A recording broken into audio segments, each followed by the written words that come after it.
of live radio, Sandy. I can't even get my mouse to move. So I you know what? totally Spill the tea with Sandy. There, I did the open. Yeah, no, I get it. I sympathize with you. Oh, there. Um, Anyway, hey, what's Good going morning, on? Karen. You had to How restart are your you? computer. My mouse decided to just lock up for a moment. Yeah, it just happens. It just happens. Here So we go. here's a few things to discuss this morning. So a bit of court news. A man gets 3 years in prison for wounding his brother. Wait. Yeah, this is kind of a crazy situation. But Fabian George Wallace was arrested back in March of 2022 after cutting his brother across the ear and face with a machete, causing a deep laceration to his face. And he was sentenced to 3 years in prison. This is not the first time, actually, that Wallace has attacked his brother. And it's just not a good situation. So No. hopefully he can get some help. I think he might actually have some addiction and mental health issues that he probably needs to get sorted out. So hopefully the 3 years in prison it'll be less than 3 years, but hopefully it'll be time well spent. Yeah, well, I mean, that's sad. Yeah. Speaking of madness and sadness all at the same time, a vendor in 7 Mile Beach is said to have assaulted a member of the public with pepper spray last week. Huh. And yeah. Well, pepper spray was illegal. It is. And he's found himself in further trouble after police found several rounds of ammunition at his residence on Saturday. Okay. Well, at least it was pepper spray, not that then. Yeah, it gets a little bit crazy. So we will keep an eye on this situation and let you guys know how this one flushes out. But it doesn't look good for him. No. All right. Yeah, a bit of community news. There was a large turnout for a gardening class in Newland, Savannah area. Yeah, I saw that they did that out there. So yeah, fantastic. Lots of people came out and really, really enjoyed themselves, learned how to plant a few things. And yeah. Sweet. One more court story before I let you go. All right. What's going on? Yes, the court finds that the permanent residency point system is unconstitutional. So Court of Appeal has declared that the point system used in granting permanent residency is unconstitutional. And of course, this means now that there's going to be a very interesting situation. There's a challenge brought by HSM Chambers, and this was the outcome. We'll have to see how the legislators actually deal with this, because I think it's going to be very, very interesting. Yeah, well, I mean, everything needs to be according to the law, so we'll have to see how it all plays out. You know what I mean? I mean, that's interesting, though. It really is. It's all complicated to me, like all the point systems, everything. So yes, we'll try to break it down at some point there, Erin. I'm sure you will. All right. Thanks, Sandy. Catch Sandy now. Fantastic day. You too. Catch Sandy now on Bobo 89.1 FM, and I'll see you tomorrow. Okay, sounds great. Bye. Good morning, everyone. Happy Tuesday. Hope that everybody's having a fantastic day. Bigger, better, bolder. The cold, hard truth is taking talk to the next level. Right here on Bobo 89.1 FM, Cayman's Community Radio. We are still spilling the tea and committed to being part of the change that Cayman so desperately needs. Join Sandy Hill weekdays from 7:30 a.m. for Premier Access, Cayman Voices, Truthful Thursdays, and much more. Cayman's #1 talk show is now bigger, better, bolder, and more than talk. Getting results with hot topics, consumer reports, court exposés, and more. I've come to set the record straight. I've come to shine the light on you. Let me introduce myself. I am the cold, hard truth. Now, from the CMR studio in Grand Cayman, live, direct, it's the cold, hard truth. Now, join the conversation on 345-936-2626. That number again is 345-936-2626.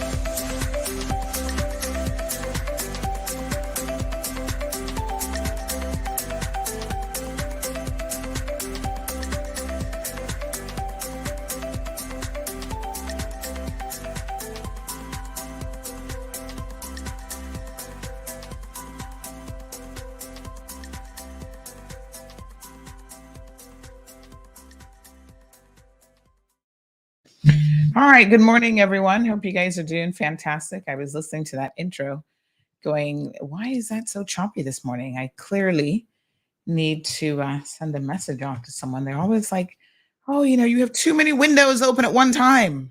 I'm like, no, I don't. I literally just restarted the computer and have like really nothing open yet because I do know I stress the computer out a lot because I've always got tabs going and things going on. But I'm thinking, this is strange. I literally just restarted. Everything's kind of fresh and should be working extremely well. And then I see that happen. I go, it's very puzzling. Good morning, everyone. How are you guys doing? Miss Vernita's here in the house. We've got Miss Wee Wee. You guys are showing up on time for class today. I love it. Stephen is here joining us from the UK. Miss Gina. Miss Gina Wells, good morning to you. Do you know that you are on my 23andMe app saying that we're family? I saw you on there and I thought, how am I related to Gina? I don't know, but super interesting. We've got Wayne in the house.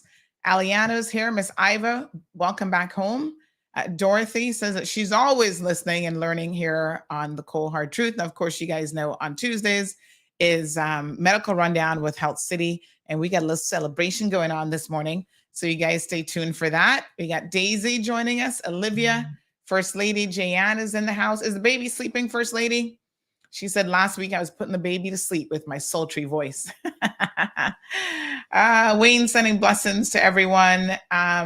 Yes, Gina, I'm so curious about how we ended up being cousins. Oh, Cayman, such an amazing place. Good morning, Daisy. She says, pink looks good on you. Hello, madam. This is one of my fashion pieces. I'll call it a statement piece, courtesy of bargain shopping in Miami. But thank you very, very much. Richard is here saying that him and Celine got their cup of mocha and they're watching us. Caribbean Sunshine, buenos dias. ¿Cómo estás? We have Luis in the house. Buenos dias, Luis. She says, Miss Sandy, you come right out looking so beautiful. That's First Lady. Oh, thank you. And Jim is here. I met Jim yesterday. I'm going to tell you guys all about it a little bit later on in the show. And she confirms the baby's still sleeping. Do I need to play that wake up song for the baby? I'm kidding. Let the baby sleep. Trust me, when you got babies, you just want them to sleep. But listen, I'm so tickled pink to that it's Tuesday, first of all. So happy Tuesday to everyone.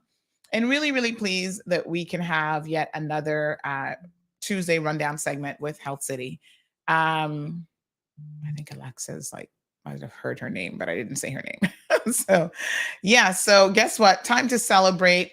I love a good party, and so does everybody at Health City. And Shamari is here with us this morning, Chief Business Officer, with also Dr. Benoit, who's a clinical director and senior cardiac surgeon. So good morning to both of you.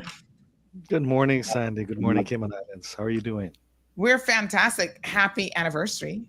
Thank you. Thank you. 9 years. We're 9 years in. Oh my gosh, where did it go? I actually do remember coming to the groundbreaking ceremony that you guys had, right? I was with my now sister-in-law. She's actually an emergency nurse. And so she was on island. I said, we got to go to this. You got to see this place. I heard it's fantastic. And she was super impressed with everything there.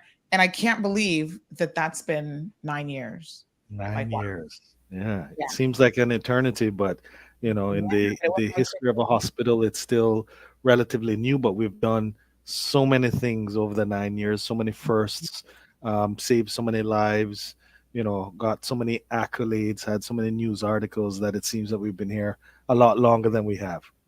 Yes, absolutely. Curtis is in the house in the back. Curtis, we're putting you in the back of the classroom today. He's always so naughty. Talking about what did he say? Make America great again. No, we're making Cayman great. Good morning, caller. We got a caller already. Good morning. Morning. You might want to fix your radio quality before you get started. Oh, is that an issue? Let me let Chuck know. Hold on now. Is it doing the robotic thing again? Yes. Oh. Let me tell him. Yes, honey child. Thank you, Denny. I appreciate it. Anything you want to say to Health City since they're in the house? Congratulations. Happy anniversary. Oh, I think And then he hung up. yeah, he hung up already. All right, so let's go ahead and get that robotic sounding situation sorted out. Chuck is on it for me, and then we'll take it from there. All right. So yes, we were saying that 9 years went by very, very quickly, but my gosh, you guys have been extremely busy. I was looking at your list of things that you've accomplished. Shamari, it's a lot. How have you guys managed to get it all done? Dr. Bonoy, this is amazing. Yeah, it's well. First things first. Just to say that it's been an amazing journey, and I still remember 9 years ago, um, or a little more than 9 years ago, when before we first opened, when I was director of tourism, and I was leaving, and people thought I had a mental breakdown. They're like, "What? You're leaving tourism as tourism is starting to peak? You know that they're going to be record years in the next 2 years. Oh, it's just too stressful." So he's going to some project out in East. Um, and just to understand the vision that Dr. Shetty had, just to understand the quality of the product that we were going to be able to offer, and truly understanding that this could be eventually a third pillar of the economy. Like, how many times do you get an opportunity to be a part of something that, you know, saves lives as well as helps your people, as well as gives employment, and the whole gamut of what we're doing? And took the leap, even though obviously I'm not a doctor, never been involved in healthcare before, but they thought that they could utilize my skill set in this area. And then we had great people like the Dr. Benoys, the Dr. Ravis, the Dr. Alwins, the Dr. Architas, the Dr. Venithas, who came as part of that first cohort, which we need to understand that they didn't even know where Cayman was at that point in time. Yes. And we're leaving practices where they had a name already. They were doing great things, but because they believed in the vision, they took that leap as well to come all the way to the Cayman Islands to help to develop another industry. Because, a lot of times people talk about, oh, whoever comes to Cayman, then, they find it as home. But a lot of people are coming to Cayman for industries that are already developed. Financial services is already top notch. Tourism is already top notch. If you're coming and you're going to get involved in construction and real estate, it's already solidified. But to Yes. come to an area where it's never been known for healthcare, and you're going to be bringing the most intensive and highest levels of medical care in a remote location, and trying to make it world class and get that reverence and bring in medical tourism, and gain the confidence of the community, it's a huge leap. It was a huge leap for me, but I'll let Dr. Benoit talk about the leap that it would have been for him. But when you have a unified vision and you understand what Dr. Shetty wanted to achieve in regards to showing that you can have the highest of qualities for an affordable price, healthcare and expensive doesn't need to be anonymous. And that's why we all came, and that's why, 9 years in, you can see the results of all that labor and toil from the beginning up until now. But I'll let Dr. Benoit talk about his journey here, because it's also interesting, very interesting as well. Yeah. Okay, folks. So just FYI, thank you so much. I still am messaging Chuck. Sometimes he steps away because he's simultaneously doing a show over on 91.5. So as soon as he gets back to reading his messages, he'll get the radio thing sorted out. I'm confident that that's always something on his end. Not quite sure what it is, but he does a little something and it restarts and it's fine. So just give him a few minutes. I'm aware. Thank you very, very much for the people that have messaged to say, what on earth is this? Dr. Benoit, well, Good morning, Sandy. congratulations. Good morning. This is really an amazing milestone for you guys, 9 years in. So much has been accomplished. Can you tell us a little bit about your personal journey with Health City Cayman Islands? Yeah, Sandy, it's almost like what Shamari echoed here. Maybe a little bit more difficult to take that decision 9 years ago to move to a place where it was totally unknown for any one of us who moved 9 years ago. Mm-hmm. When we were practicing very well back in India and established in wherever specialties we were at that point of time. And when Dr. Shetty told you have to go to this place and see how that works and all that. So it was very, very tough decision to leave all those things and come to this unknown territory. But we, all of us who at that time were working with Dr. Shetty's organization, knew him very well, his vision, mission, everything. And we knew that, okay, when Dr. Shetty plans something, there must be a reason and how it's going to work. Mm-hmm. So now looking back over the last 9 years, no regret at all.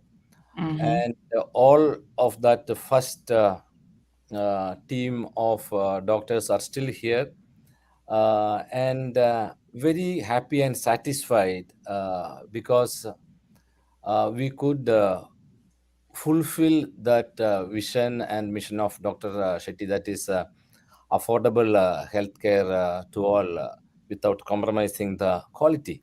Mm-hmm.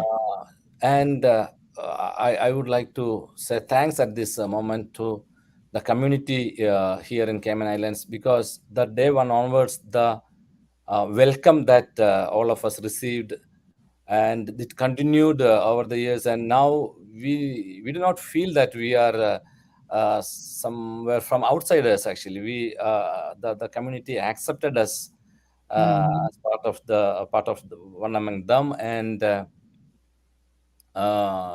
second thing is about to the doctors on the island. Without their support, I mean, even though we know that there was some differences and all that, but without the GPs and the other doctors in the hospitals, we could not have reached this stage. And plus the team here, the and their staff from abroad, staff from the Cayman Islands, all of them worked with one point in their mind, one mission, that is give the best care, best experience for the patients or the companion that they are reaching to this building. So with all this help from everywhere and with one purpose, we reached this milestone. And we, all of us, have a much bigger dream, and we are going towards that. So very happy, Sandy, very happy. Yeah. I mean, like you said, it was quite a leap of faith. And I know that all of us probably at some point in our lives have taken a leap of faith, sometimes in our professional lives, personal lives. And you just don't always know, whether it's going to be a successful journey or not. But you do it, as you say, because you believe, you see a vision. And a lot of times other people don't see the vision. What did your family members think, Dr. Benoit, when you told them that you were leaving to this place called the Cayman Islands that they'd never heard of before? Did they think you were a little bit crazy? Shamari shared how, his colleagues and friends were like, Shamari, have you lost your mind? Do we need to have you institutionalized? Because all he knew at that point, I think, was tourism. And he had really gotten to the top. So what an amazing time to walk away from his career. Everyone's like, you finally arrived. You've done it, Shamari. And then he says, bye. I do remember, Shamari, when I heard that you had left, you'd resigned. And I thought to myself, resigned? He must be moving overseas. Where on earth is he going? I was bringing overseas to Cayman medical yes, care. Absolutely. So, Dr. Benoit, what did your family think when you said? Yeah, I will come to that point. But before that, yes. Sandy, I'll tell you one more thing. Shamari was much more courageous than all of us, because he is one of the 3 employees who joined before actually Health City started. So he had that much courage before seeing the building or before seeing what it's going to happen. So I'm definitely, wow. The other person was Miss Judy, Yes. our HR, and Manu Ramachandra, who came from India 2 years before the construction started. So Shamari is that courage, and I want to Yes. tell now, looking at, he must be Shamari must be feeling you are wise to take that decision. Yeah, and I mean, and it's when you have a great person like Dr. Shetty, and you understand the story and what he does and how he helps people, and the fact that he was Mother Teresa's physician. And one day we need to come on and with Dr. Benoit and give that full story to remind people who Dr. Devi Shetty really is as the man, and how many you know philanthropy awards he's won, and Dr. Benoit falls right into that mold, with all of the babies that we're able to save that otherwise wouldn't have made it from places such as Fiji and Mongolia and the Caribbean and Guatemala and all over. Right. But in speaking to Dr. Shetty, he said, when you're doing great work, he's like, I never worry about having great people, because when you're doing God's work, good people will find you, and you will be in the right places at the right times in order to make a difference.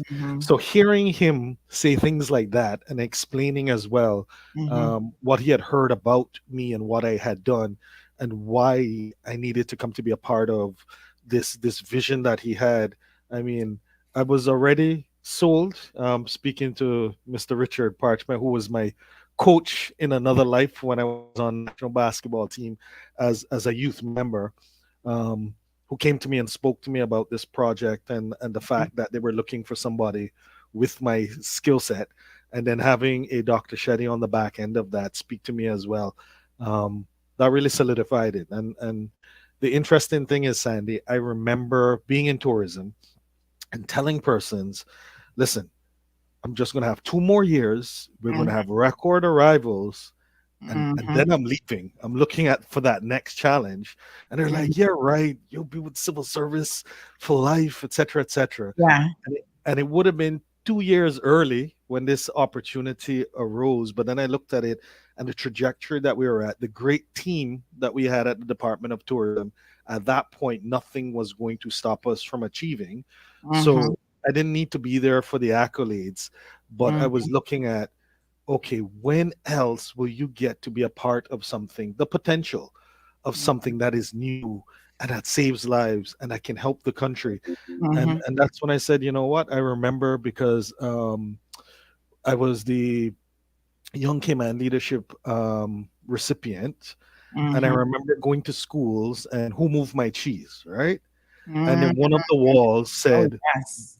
and I was telling the kids, one of the walls, what would you do if you weren't afraid? Right? And whatever that is, jump right in. And I told myself, how can I be giving these speeches to the kids when I broke it down? Why won't I take this opportunity? Because I was still nervous. Should I not? And I just remembered, what would I do if I wasn't afraid? And if I wasn't afraid, I would do it. So I took the leap.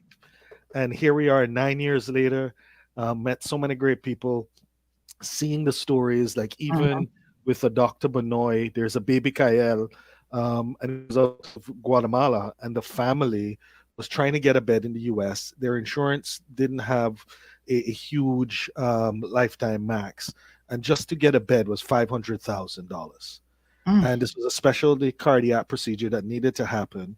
So happened through our PR that he remembered, right, that there was some Latin rep who there was a story about babies being saved in some Caribbean island.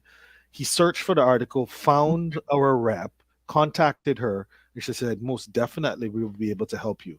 And even with the air ambulance, which obviously that isn't a part of our cost, it was less than $50,000. So $500,000, less than $50,000. They didn't have the 500,000, but they had enough with what they had with insurance as well as with their savings for $50,000. Flew to Cayman.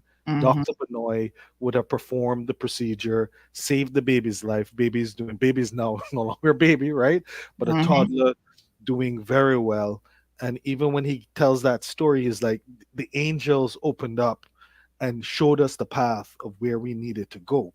So all of the accolades, everything we're doing, those Mhm. are the stories that really touches you, that if we were not here, that Mhm. child would have perished. And there's so many of those stories Mhm. that we would have to tell, and that's what makes us proud to be a part of this House City family. Yeah. Wow.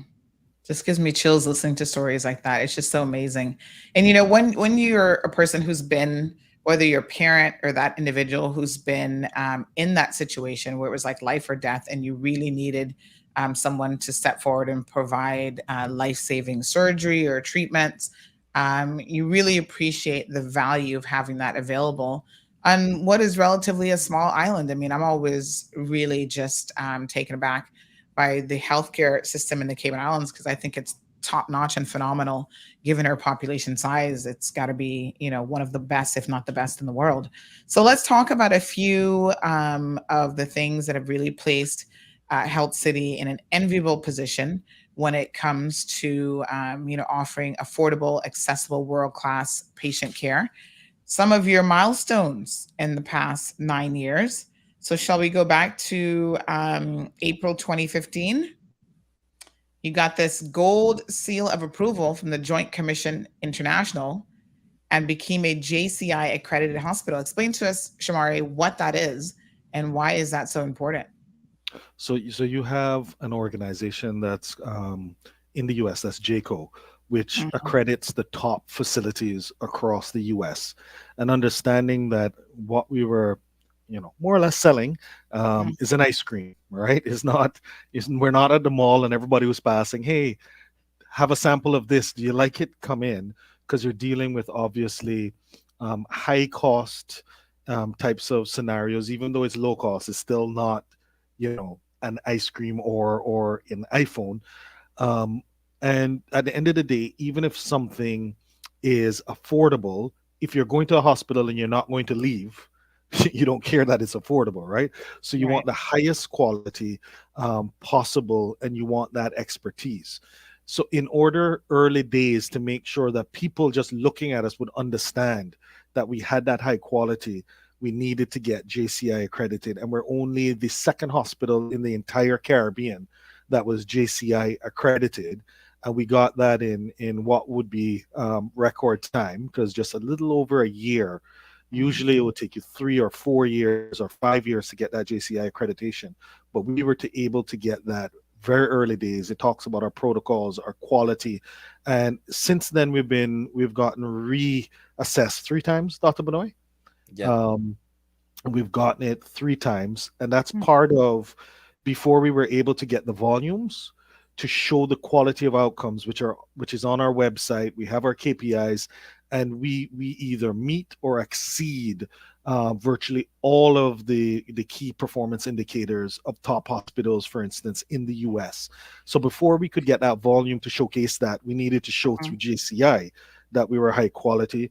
Then obviously going with the Dr. Benoits, the Dr. Ravis, the Dr. Alwins into other jurisdictions so that they could give continuing medical education, so that physicians could then say, oh, wow, all right, these guys really know what they're talking about. Oh, this is the equipment they have. Look at the quality of work that they're doing, to mhm, try and obviously start to get, and it's kind of like tourism, right? Once you taste the Cayman Islands, we know you're coming back. And mhm, for us, it was just getting and building that trust so that we could get 1 or 2 cases. And we knew once we got those cases to come through, then they would tell family members, or they'll tell their doctors, or they'll tell their politicians, and then we would be able to get more and more. And I'll always remember Mr. Edward Solomon Solly, mhm, God rest his soul, when he came to us mhm, for a shoulder replacement so that he could go back and start playing his drums again. And everybody, if you know Solly, he isn't going to say something good unless you really did well. And he was singing our praises from the mountaintops. And we were able to take and package that into a testimonial and push it through the community, that people said, wait, Solly said it's that good? Solly said it was like a hotel. He didn't want to leave. Oh, look at him now. Look at his arm. Even going to see him at that point in time when he still had Erebus, they're like, okay, wow, we can trust this place. And it was then using those testimonials from persons from other islands and pushing it into those islands to get that wave of patient flow. but it really is all due to the quality. Because at the end of the day, if you don't have that high quality, then Mhm. people will not actually use your services. And obviously that's a testament to a Dr. Benoit, Dr. Dhruva, who put in all of the protocols and procedures coming from an NH system in India that gives some of the highest quality of outcomes. Why they're also covered by news agencies and the such globally, that we're able to create that magic here in the Cayman Islands as well. Yeah. And this JCI accreditation, I must tell you, is such a big deal. There are other facilities on an island that are attempting to get it and have been attempting to get it for quite some time. And I can tell you what, it's not easy. They make you go through the ringer, and you've got to have a lot of things in place, folks. And you'd be surprised. Are you guys the only ones on island that have it? That have the full facility that is Yeah. JCI accredited. Yes, we're the only the second hospital in Caribbean. The other one is in the Bahamas. Mhm. Um, and Dr. Benoit can also speak to the quality that we have at Health City, that allows us to take on difficult cases and to have a lot of firsts. So we would have had the first, second, third artificial heart in the Caribbean, and this was a little bit. It was after JCI, correct, Dr. Benoit? Yes. No, It it was a was little it was before that actually. It was right. So it was in it was 2014 we did that. right. So we did, which is, and Dr. Benoit will be able to tell you, even more difficult than heart transplants. And if you didn't have that team, the procedure and quality, you would never try that. But we were able to do that based on Dr. Benoit and the team as well. Very good. All right. So, truly amazing. So in May of 2016, we had the first transcatheter aeroic valve implantation. I know y'all be trying to test my language skills with these names, Shamari. Um, so I think I got that one right. TAVI. So, and that's in the English speaking Caribbean. Wow. So tell us a little bit, Dr. Benoit, what are all those fancy words? What sort of procedure is that? Yeah, this is Sandy. Now, as the life expectancy increases, in Cayman, it's I think 82 is the average life expectancy, and all over the world it is growing up and up. So when that happens, the one of the valves, especially the called aortic valve, usually as age advances, like more than 70, 80, there's a naturally that's tendency that this valve can get narrow, and it's called aortic valve stenosis. It's very when it reduce the size of the valve beyond a certain limit, it's like it's you can have sudden death and deteriorate your health overall, and it's to be replaced. So before, maybe when I was trained and all that, the only option was surgically by an open heart surgery, remove the valve, replace with a artificial valve. But when the age advances like 80 plus and all that, usually they'll have other comorbidities, totally frail. So those ages, the current practice was when the surgical operation or surgical valve replacement was not safe, because they will not withstand that open heart surgery. So those patients, maybe a couple of decades ago, we never used to offer that procedure because it allow them to die in the next few months like that. So now the recent development is without open heart surgery, Mhm. replace the valve.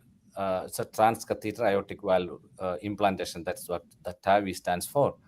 Mhm. So all these elderly people with multiple comorbidities, without going through the usual or the previous way of doing is cut open the chest and put them on heart machine and Mhm. open the heart and removing and replacing the valve.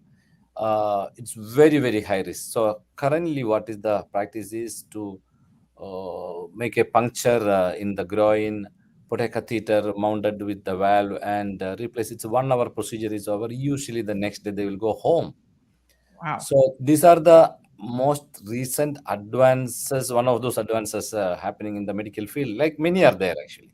See, so this will again give the patients the most advanced, less invasive techniques, like the robotic surgery again.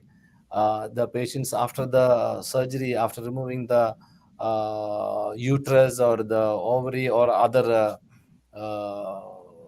organs like GI's procedure or urology, they are coming in the morning and leaving hospital in the evening. No blood transfusion, no significant pain, no hospital stay. So a lot of advances happening in the medical field make the procedures or surgeries safe. For that, we need expertise and we need equipments and machines. So all of these joined together, like the most recent advances happening in the development of this technology, and more. Okay, that instruments or equipments we can buy if you have money, but where do you get that expertise? That we need that right manpower. So when both these joins together, we'll have great outcome that we can pass it on to our patients. So we have the robot now. We have a team of gastroenterologists, including medical gastroenterologists and surgical gastroenterologists. They have introduced a new procedure the last week they performed. That is, even the US, it is just coming up for this acid reflux and Mhm. those kinds of diseases. Usually the standard format is to open surgery, actually abdomen or laparoscopic. Now without any surgery, they put some tube through the mouth and do it. I mean, I went for the first just to observe that.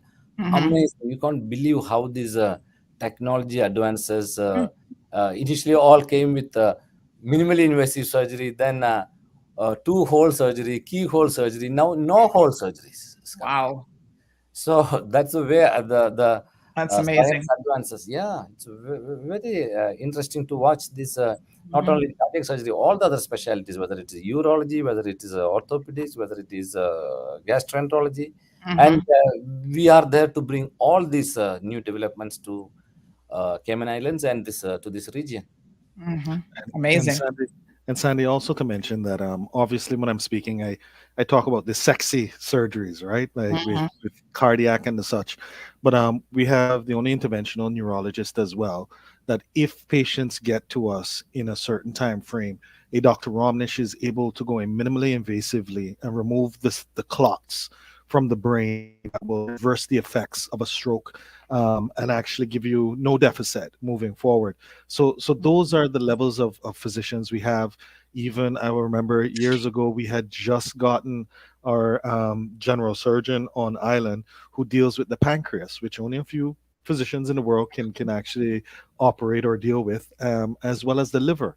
And we had a young man who was an athlete, wrong place, wrong time, mistaken identity, had gotten a stab wound at one of the festivals and was bleeding internally. And HSA did a great job, got him to us in time, and we were able to save his life. And I mean, he's walking around, he's a father. He and if we weren't there, if we hadn't had that surgeon come in just 2 weeks earlier, that's another Caymanian life that Mhm. would have been lost. We had the artificial latter J, which there was a rugby player that kept, who is also a coach, who kept dislocating his shoulder over and over and over again. And Mm. there's a special technique that only was being used in France and a few other places at that time.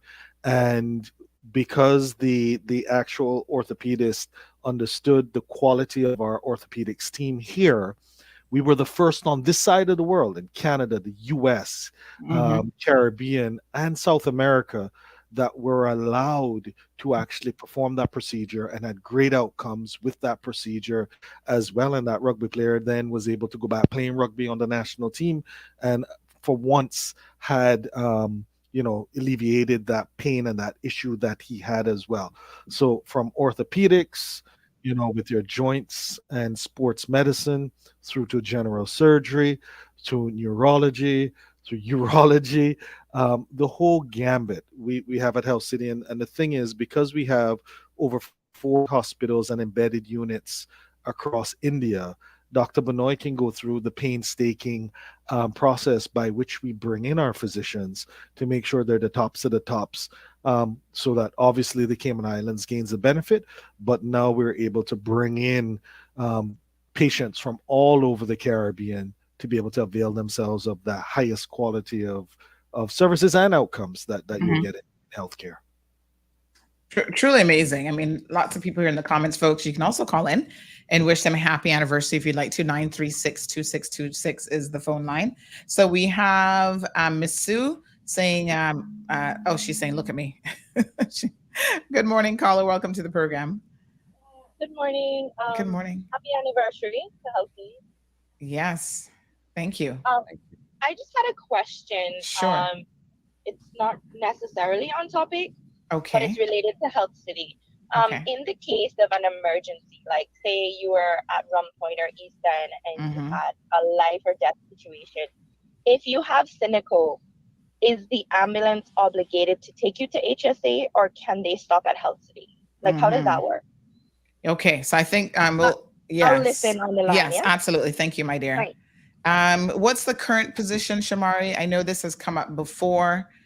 So it right now it still just depends. The paramedics as well as the ambulance will make the decision whether or not they come to Health City or if they go directly to Georgetown. And it's ongoing, and we're working with the HSC, working with HPC Health Practice Commission to actually ensure that moving forward that we have more of an understanding of what can come to Health City and the levels of services we have, because at times previously there would have been some patients past Health City that would need to be diverted back to Health City, but we definitely have a much better relationship at this point in time, and we're able to see emergencies as deemed fit by the paramedics in the vehicle at this point in time. Now, obviously, when we are also in our Camana Bay location, which we'll talk about that shortly as well, we'll need to make sure that those processes are defined. Having a cath lab with cardiothoracic backup, which is key, and that ICU, which is also key, is going to be something that only Health City would be offering on island at that point in time, as well as now. Now we're a little bit further in East End from the rest of the island, but we'll be closer come March of 2024. All right. Would you have another caller on the line? Good morning, caller, and welcome to the program. Yeah. Good morning, Sandra. Good morning, sir. To you, and good morning to the Cayman Islands. Thank God for another beautiful day. Yes, absolutely. It would be remiss of me to hear the members and associates from Health City on the radio and not calling to give them accolades and congratulations. Last year, I spent, me and my wife and other family members spent a tremendous amount of time at Health City with one of our sons who was suffering after COVID with a collapsed lung. Wow. I must say that all the faculty at Health City was superior. I'm reaching for words, and I'm really not like me, but it was superior in their handling and their attempts and their efforts and their day-to-day, minute-by-minute care and attention to my son and others too, not just my son, but others. I really want to tell them sincerely from the bottom of my heart a great big thank you for all the detailed attention that they gave my son. I would like to, and we had to leave and go off island to get the situation fixed, because this was something that they, even though Health City is a superior hospital, this wasn't something that they come by on a day-to-day thing. So it wasn't something that they could actually remedy. But the care, attention, and good advice and sound judgment that they made for him while he was there, I mean, it goes beyond measure to say how appreciative we are for those things. What I would recommend to the present government, the minister in particular of health, is to have a sit down, if it hadn't already happened or hadn't been discussed. Let me not overreach myself. To let or try to form some partnership, HSA and Health City, and let Health City manage the HSA because they are very lacking. And then what's going on there? You have a few good people there at HSA. I can't run them down, but the aftercare in a lot of instances is very lacking. I witnessed my wife being there and patients being neglected and calling out for attention, and people literally laughing at them. That boiled my blood. That boiled my blood. I had to leave. So I think things like that is so unprofessional, so unprofessional. But getting back to the good care of Health City, I think if they were managing HSA, we would have superior health care in the Cayman Islands. It'd be very little or no need to leave that unless there's a specialized illness that you need special people for. But again, my heart goes off to Health City, all its members. Dr. Benoit, I know him personally. Shamara, I know him personally. You all are doing an awesome, awesome job there. Don't let the train of success slow down or stop. You guys are on the right tracks. Thank you so much. With that, I wish you all a good day and a great Easter to you all and to the Cayman Islands. All right. Well, thank you very much. Happy Easter to you as well. It's right around the corner, folks. Wow. I mean, that was such a heartfelt story there and experience. And you could hear it in his voice as he said he was getting emotional. I think that any parent can certainly relate to having a child who is sick and knowing that they're getting the best available health care helps to alleviate some of the stresses, that you're going to naturally go through. And it doesn't really matter if it's a child or a parent, just a loved one in general can make things very, very challenging. These are difficult times when you're having to deal with a health, situation. Recently, I had a cousin who was at Health City. She'd had a stroke. And again, the care that she received at Health City was life-changing and definitely saved her life. So, wow, 936-2626. We've got a little bit more time here with the good folks over at Health City, who again are celebrating their 9th anniversary, folks. So happy anniversary. Feel free to call in and wish them a happy anniversary. So we're going to go through some of the things here. I mean, there's a long list of things that they've accomplished. The first arthroscopic, is that just Sandy? We have so interesting enough, we have an emergency patient now that Dr. Benoit actually needs to leave to go deal with. Okay. So Excuse Dr. me, Benoit, last words. Yes, he's got a message. He's got to run. Thank you, Dr. Benoit. Sorry for that to leave. No problem, Dr. Do what Benoit. you do best. Save lives, honey Jill. Thank you. All right, you're most welcome. So yes, that happens sometimes. It's happened before. Dr. Benoit is like, hey, got a message, got to go save somebody's life. And that is obviously the most important thing in the world. Wow. What is this arthroscopic So the latter J. So that's the orthoscopic latter J, right? Which is the procedure I was speaking about before with the rugby player. That allowed him to be able to actually play again. Usually there's another type of procedure that would occur that potentially you wouldn't be able. You'll be able to have a better life, but you wouldn't actually be able to play again. So this is important when it comes to athletes and the such to ensure that they can get back on the pitch or field or whatever it would be. And that's within our orthopedic team as well. So, but just going back to the caller, and I think I know who it is by the voice, but I won't call his name. That sounded familiar.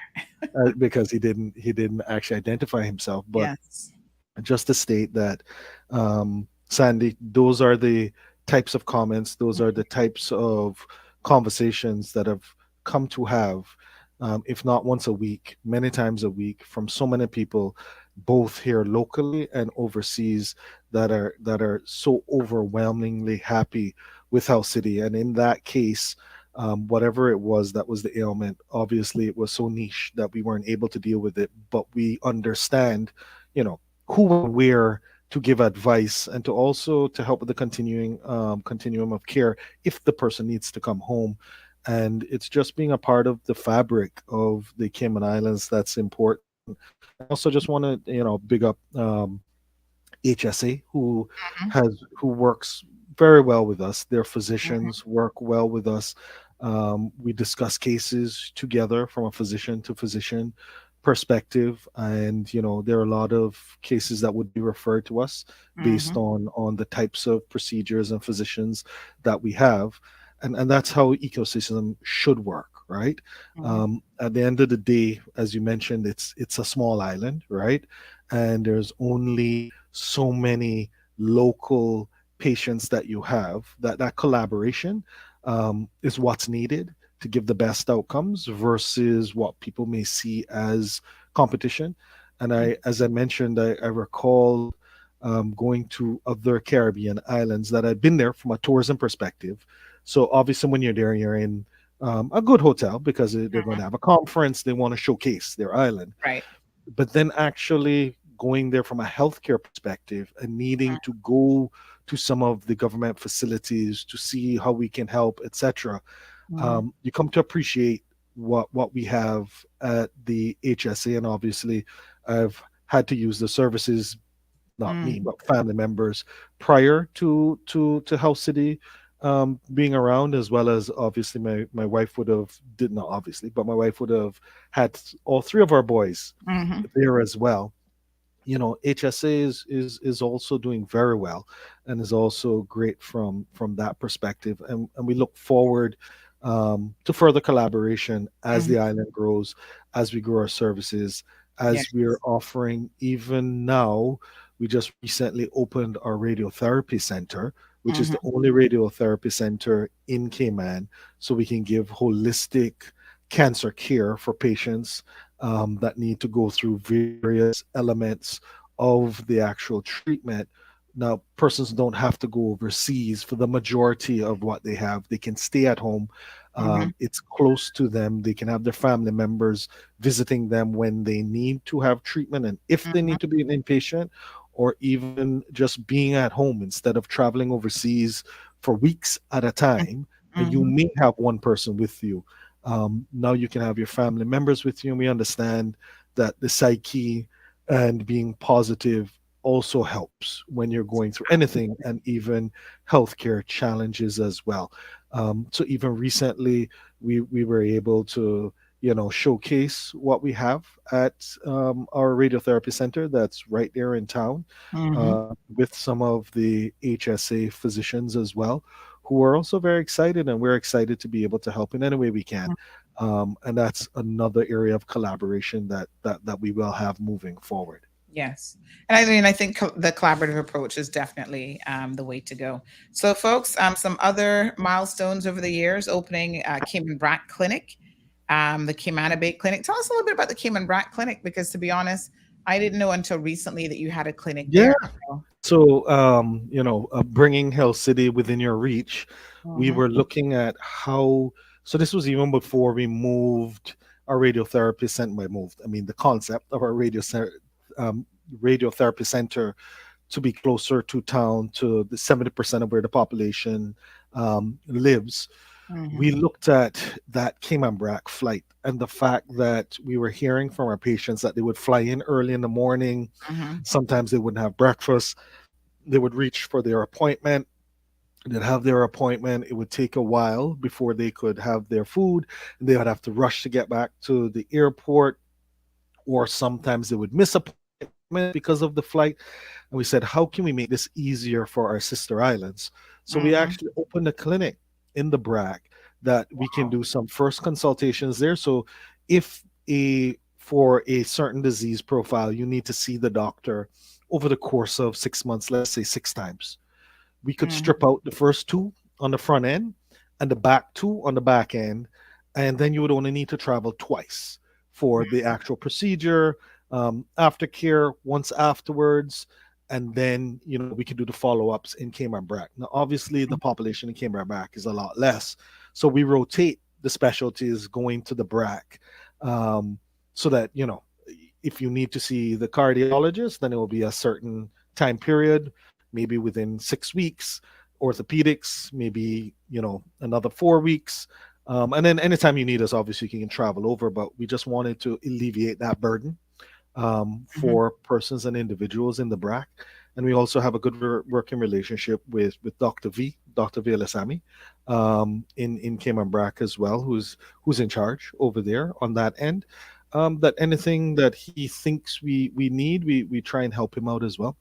And and he does a great job with what he has and for the people in the BRAC. And then we help to supplement where HSA can, right? Because a lot of times you'll have government workers, obviously, in the BRAC that will go to HSA, and at times they refer to us as well.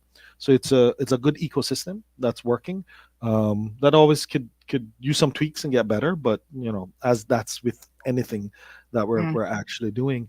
And also just to mention, I recall even when we have had natural disasters in some of our other Caribbean brothers and sisters in other islands, HSA and Health City have come together to send HSA obviously being a branch of the government would help to lead those teams, but however we could supplement with nurses, physicians, obviously medicines, medical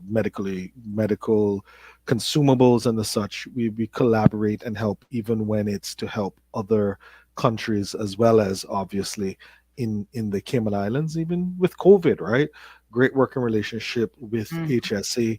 That even if and when, and knock on wood, and thank God we didn't have to open a field hospital, there was going to be a partnership to be able to help with the resources from a human resource perspective, with HSA still being in charge, to be able to help the people of the Cayman Islands. So those are some of the areas that you wouldn't necessarily think of. And during COVID, that's when one of the reasons we were able to fully lock off from the world to keep our people as safe as possible to save lives was due to the fact that with the HSA, with public health, with a lot of the private physicians, as well as with Health City, and obviously we had a lot of ventilators and such if needed, we're able to say, yeah, we can make this decision, close it off, try and stamp out the virus, because we can, for the most part, 90%, we can take care of what we have on island. And now with radiotherapy, we'll be able to take care of even more. God forbid there would be another event that something such as that would need to occur again. Wonderful. A couple of comments and questions coming in. So Ms. Sue says that she had full knee replacement surgery at Health City, and Dr. Naranja is the best care. Great job. Best prices for prescriptions 2 and 3 years now. Congratulations to Ms. Sue. Dacia says that her mom had shoulder replacement surgery at HCCI. Excellent service. Ms. Sue also says that she's planning to see Dr. Romesh. Is it Romesh? Romnesh, probably. Yes. Probably okay. Romnesh. Probably. Romnesh. Okay. Soon to, he helped sort out my granddaughter's eye problem at the age of 9. Was very worrying at the time, and happy anniversary. Debbie joining in says, congrats to Shamari and Dr. Benoit and the entire HCCI team for an outstanding job. We're blessed to have you in the Cayman Islands. God bless you all. Mr. Verdon Terry says, good morning. I spent 52 days there after having knee replacement surgery, and unfortunately picked up an infection referred to as MRS,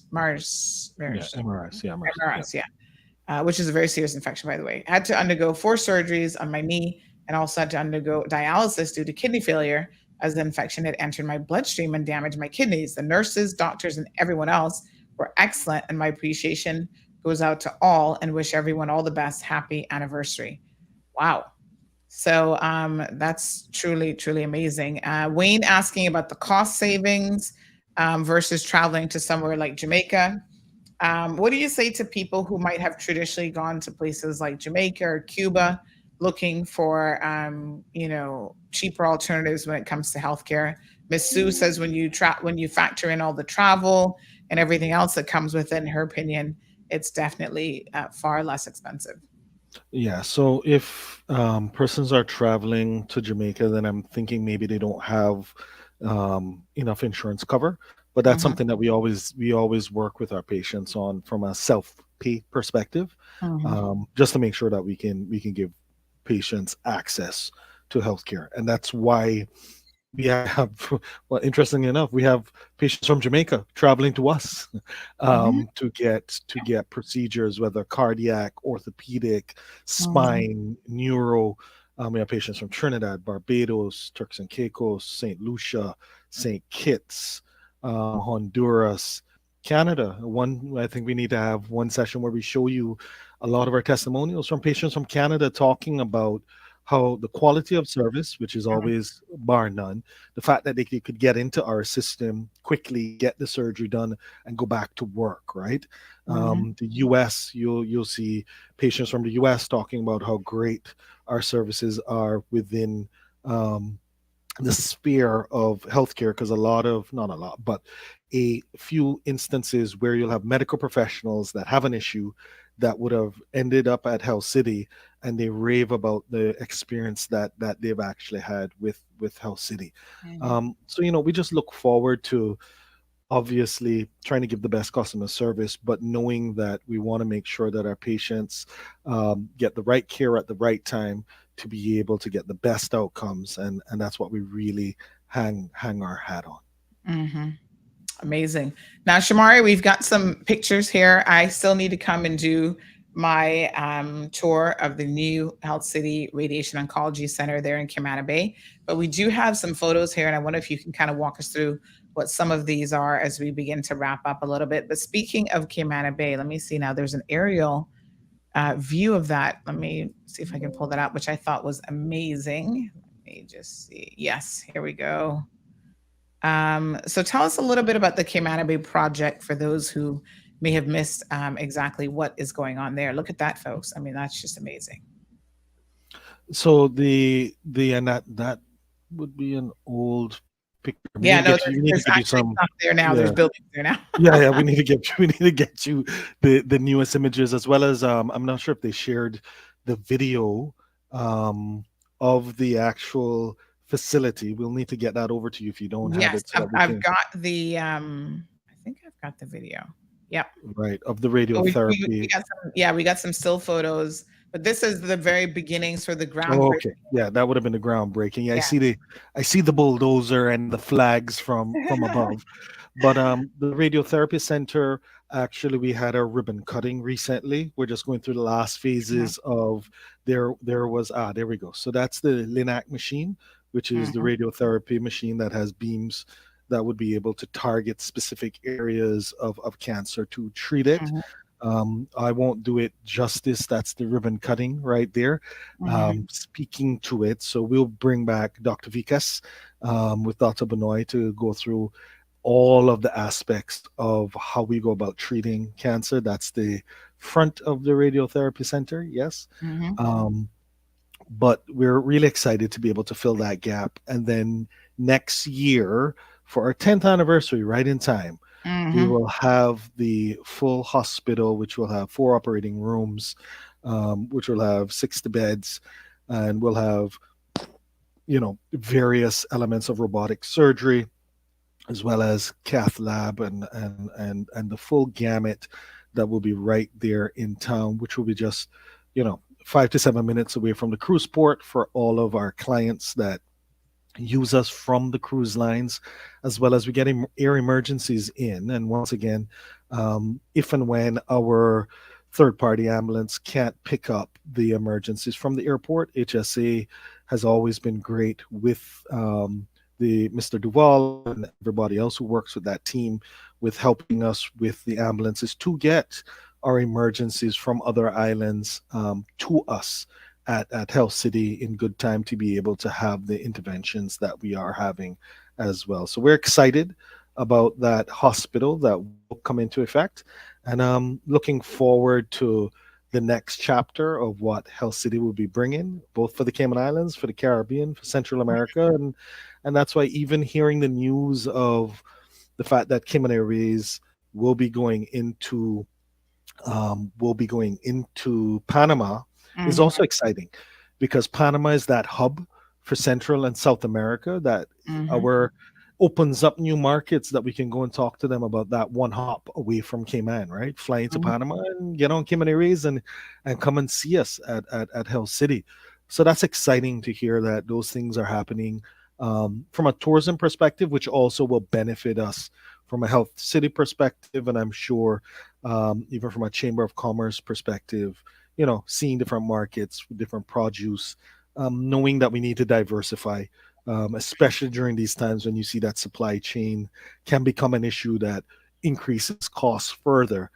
Having different options is always a good thing. All right, we do have a caller in the line. Caller, good morning. Welcome to the program.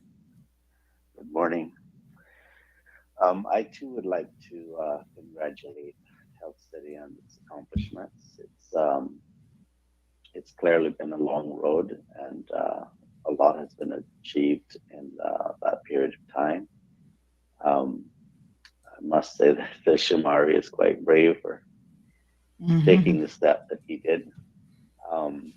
But in my first real interaction with Health City, from a care perspective, was dealing with my wife, and it was not a situation that they could really help, because it wasn't anything that could be done for her.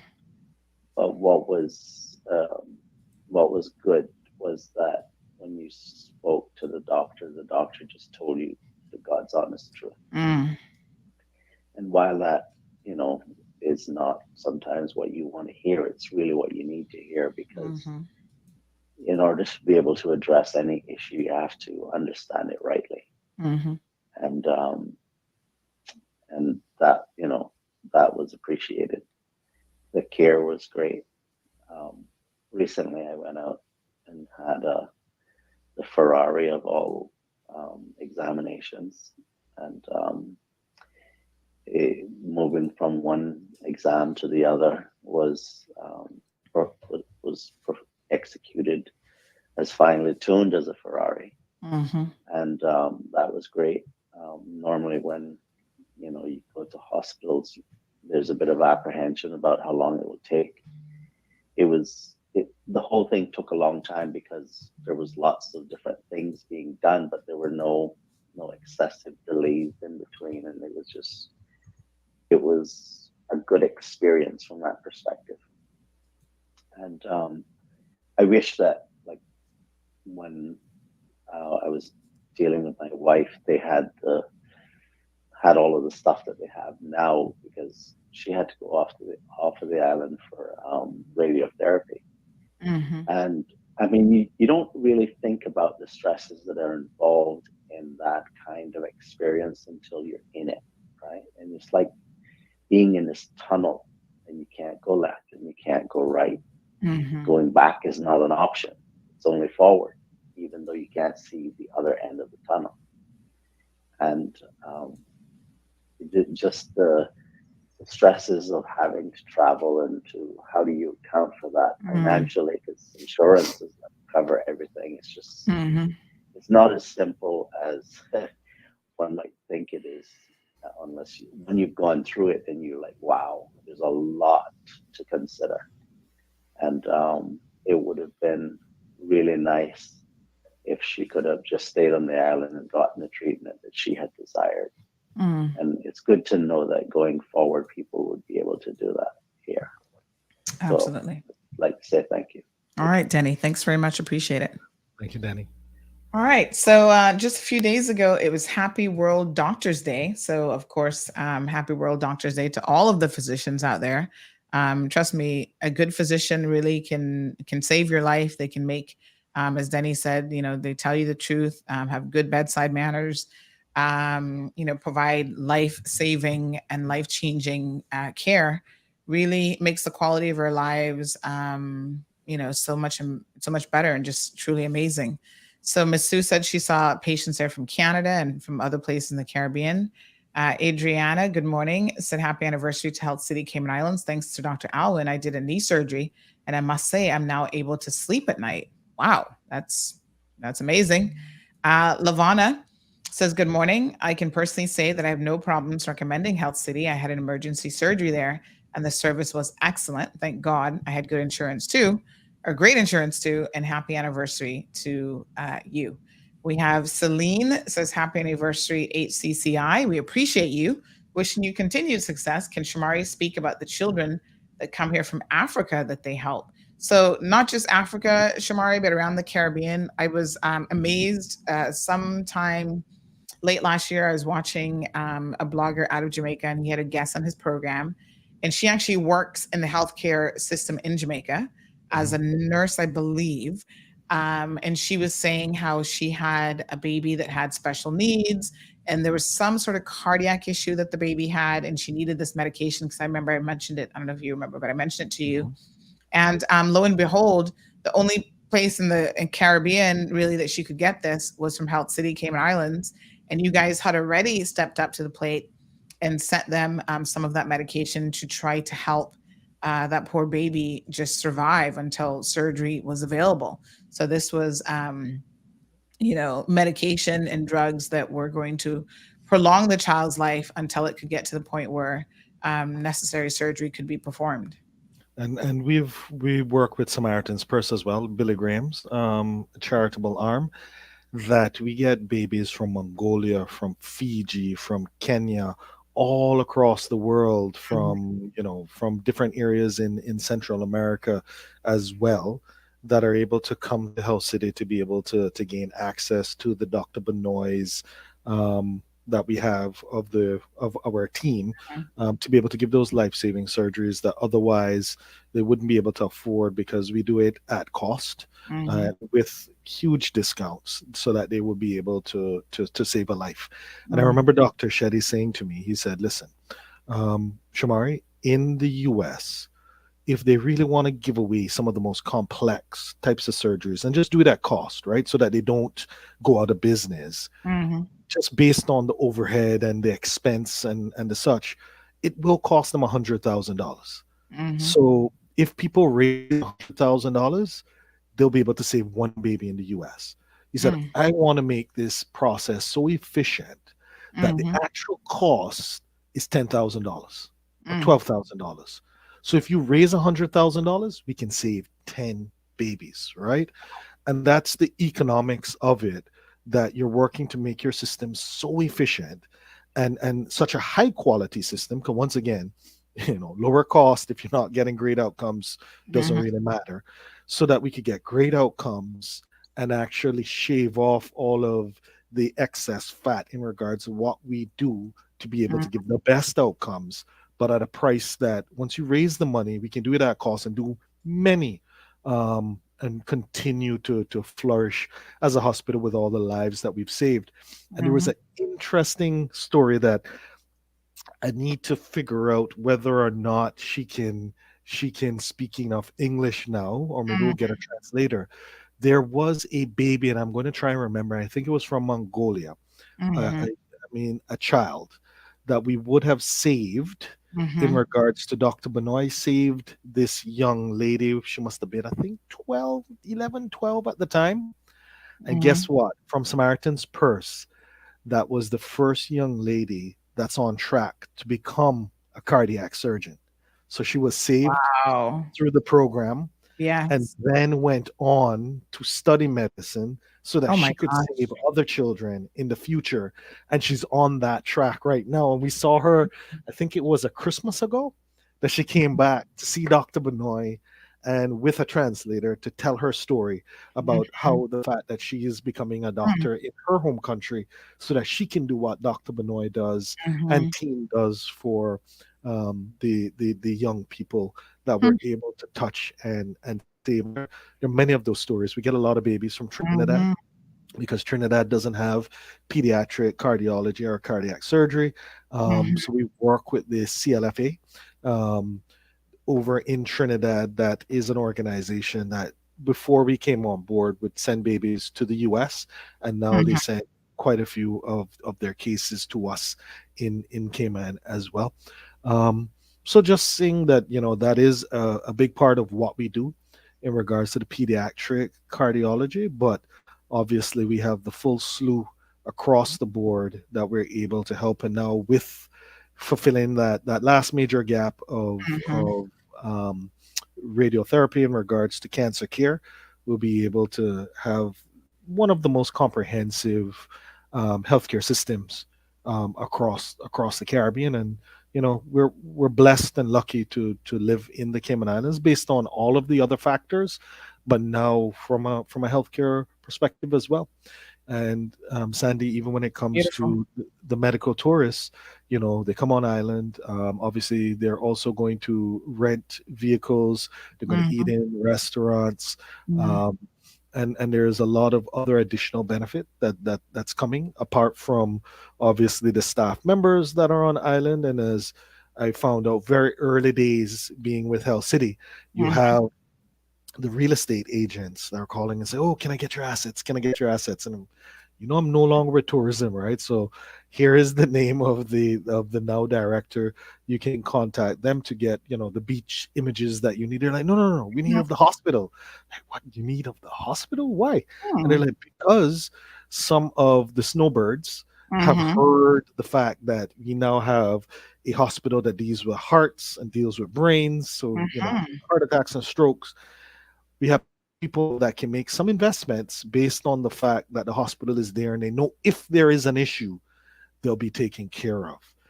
So there are many different aspects of the benefits that Health City brings, and we're just happy to play any role we can and to continue with partnership with the government, with HSA, with private physicians to be able to pave the way. And just to mention that even looking at other high quality physicians and our next evolution of what we're doing at Health City, a Dr. Eki, for instance, now partners with us and operates from an ENT perspective at Health City. So we're able to fill that gap working with another high quality physician that is on island. And as we're now coming closer and closer to our 10-year anniversary, we're looking to see how we can partner with other such individuals and or practices that obviously also have the highest quality of their outputs, to be make Health City grow from strength to strength.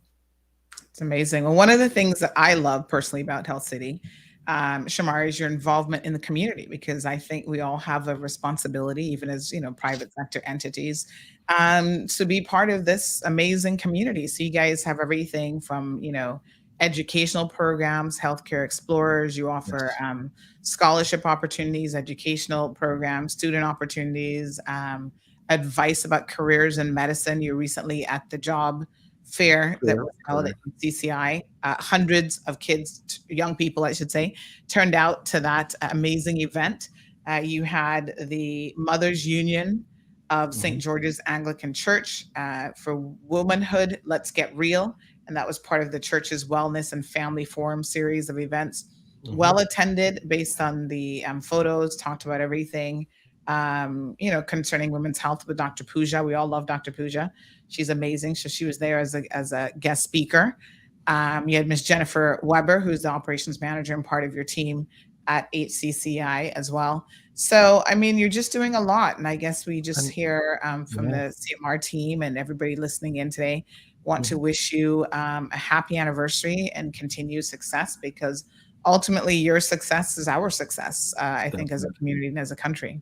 And just to say, Sandy, even within obviously our East End community, when the primary schools, for instance, need help from a PTA perspective for things that they're not getting from the government, we're always willing to step in and help with sponsorship to make sure that the young people at those schools, right, East End, North Side, Bodden Town, are able to, even if it's playground equipment and or if it's science equipment, whatever, wherever we can help, we try and help. And then even we have a great relationship with the UCCI.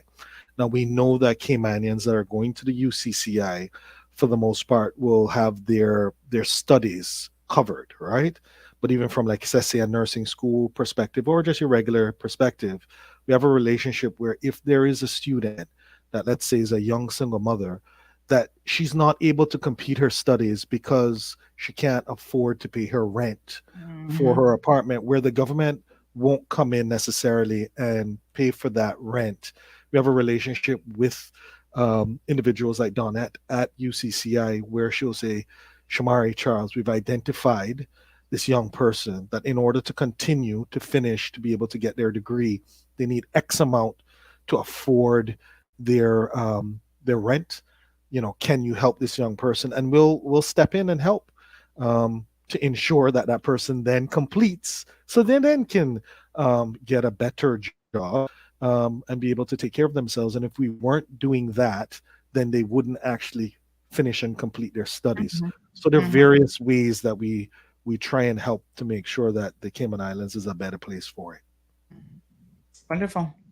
All right. Well, thank you so much, Shamari. I'm looking forward to next week, Tuesday. Every Tuesday, folks, Health City Cayman Islands is here with us. Sometimes you don't see them here, but you see a nonprofit, NPO. That's another way that they give back to the community. They allow the nonprofits to come in and take their slot and tell us all about the wonderful work that they're doing in the communities as well. So Shamari, congratulations. Thank you. Thank you, Sandy. Thank you, Cayman Islands. All right, folks.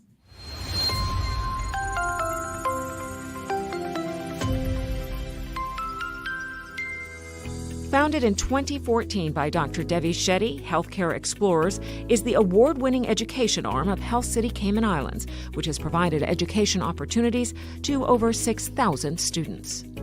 Healthcare Explorers has been a phenomenal addition to our science program here at Sir John A. Cumber Primary School. Students have really been engaged in the fact that they have opportunities to, one, go to Health City to see what the medical field looks like. But it's a very real-life opportunity where students get to see what impact science has in the day-to-day life of human beings on a whole. So we've used the field trip day where they get to go to Health City. They are introduced to doctors, they're introduced to nurses, people within labs. We're also using the online resource with the YouTube videos. That's a huge hit, especially in lower key stage 2. We're going to be looking at light, matter, and radiology. I'm here to explain a bit about the machine behind me. I watched YouTube about the Healthcare Explorers. Also, I liked when they was rotating the heart. We learned more than what our teacher would tell us in class, which was really fun. For our science department, and Mr. Godfrey's been, instrumental at linking up Mr. Bush at Health City and making sure that we've got great opportunities for our students. Okay, so most recently there's a series of videos which really bring science, and especially science linked to the body and the medical profession, really to life for our students in class. And we've probably exposed about between 500 and 600 students in year 9, 10, 11 to those videos in class. And then they have opportunities to access themselves out of school as well, which is great. Well, I was about 14, 15 when I first came in with John Gray for Healthcare Explorers, and after that I came, about a year later I came in for Shadow of the Doctor, and another 2 years after that I came in for the SURF program, and now I'm working here in Health City. It helped me understand the medical field a bit more. I shadowed Dr. Savid in neurology, and I saw a lot of the surgeries that he did, a whole range of surgeries, spinal surgeries, brain surgeries, almost anything you can think of. It was an amazing experience. Working as a marketing intern at Health City has shaped my opinions and how I would like to be in the future. For example, I didn't know what marketing was about. Oh, SURF was amazing because I did so well on my paper. I was able to go to India the following summer. And when I was applying for my bachelor's, that was actually a very important process for me. I was able to talk about that in my interviews, and that experience, I can proudly say that no one else that was in my cohort had that experience. So for me, when I went to university, that really put me above the others, and that allowed me to stand out. And through SURF, I did a lot of research, which in my bachelor's, which is in public health, research is very important. And I already had that great foundation through SURF, so that really allowed me to excel in those classes as well. My next step is becoming a nurse, and I'm currently going to enroll into HCCI in their nursing program. Health City is amazing to help you learn. The doctors, the nurses, the physical therapists, everyone is so willing to teach you, and it's something I really, really liked about coming here. I'm studying the level 1 and 2 HVAC technician course at HCCI. And after this first course, I'd like to further my education to do the level 2 and then the level 3. I started as a trainee. I came in without any qualifications for this, so I didn't know anything. I then learned, and now I did online courses here in the hospital. The plan is to go away off island this year to sit an exam. And once I come back, I'm qualified as an actual CSSD technician. I could work anywhere around in the world. I became an apprentice through the NWDA, which is now called WORK. I spoke to my mentor there, Miss Priscilla. She assisted and helped me fill the documents and so forth. I started out my apprenticeship here at Health City as a medical secretary. And then I found out about, the international department, and I grew interest in, joining the international department team.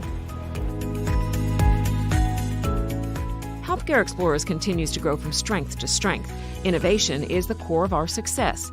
For 2 consecutive years, we have exceeded the totals of our first 4 years. From 2018 to 2020, we have encountered 338% the number of students we did from 2014 to 2017. This is just the beginning, and the best is yet to come. Thank you very much.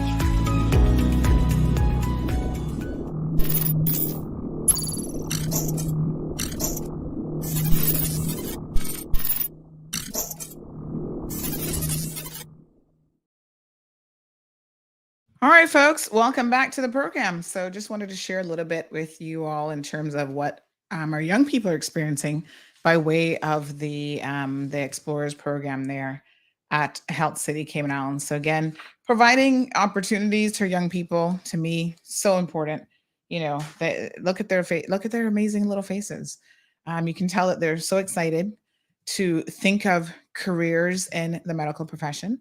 And it doesn't just have to be a doctor. There are tons of things you can do in the world of medicine. Look at Shamari, marketing extraordinaire, lots and lots of wonderful opportunities. So good morning to everyone. How are you guys doing today? Let's see. Clinton is in the house. Good morning, Clinton. We miss you sometimes. Andrea says this is so wonderful. It really is wonderful to see. Hats off to them. Let me see now. All right, so let's talk about some of the things that are happening in the Cayman Islands and around the world for the rest of the show. What's on your mind this morning? Oh, Lord, some days my little heart is so heavy.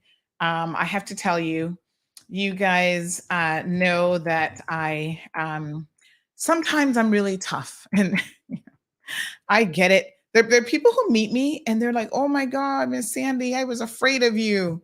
And I'm like, really? Can I tell y'all a little secret? I'm actually probably one of the softest people in the world. I act tough, and maybe sometimes I am tough. But the reality is I'm really, really soft at times as well. Oh my gosh. I tell you who I'm soft with.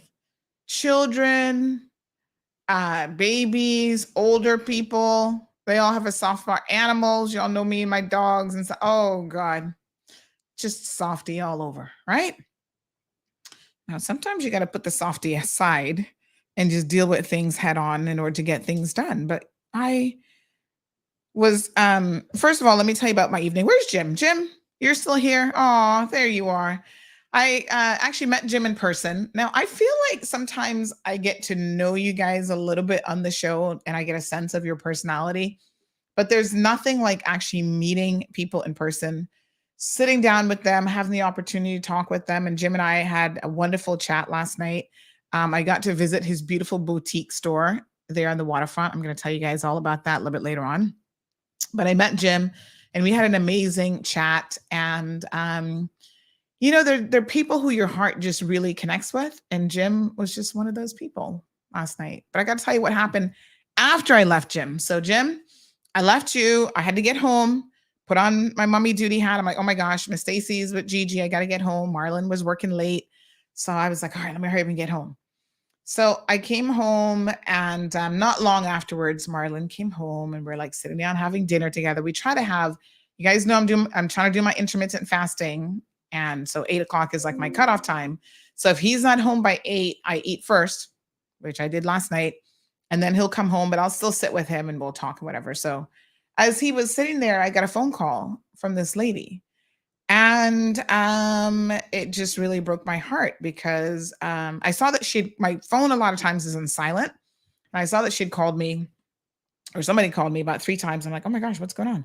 Somebody really needs to reach me. So I returned her phone call and she says, I'm going to call you back with my credit. I'm like, okay, I mean, that's fine. Not a problem.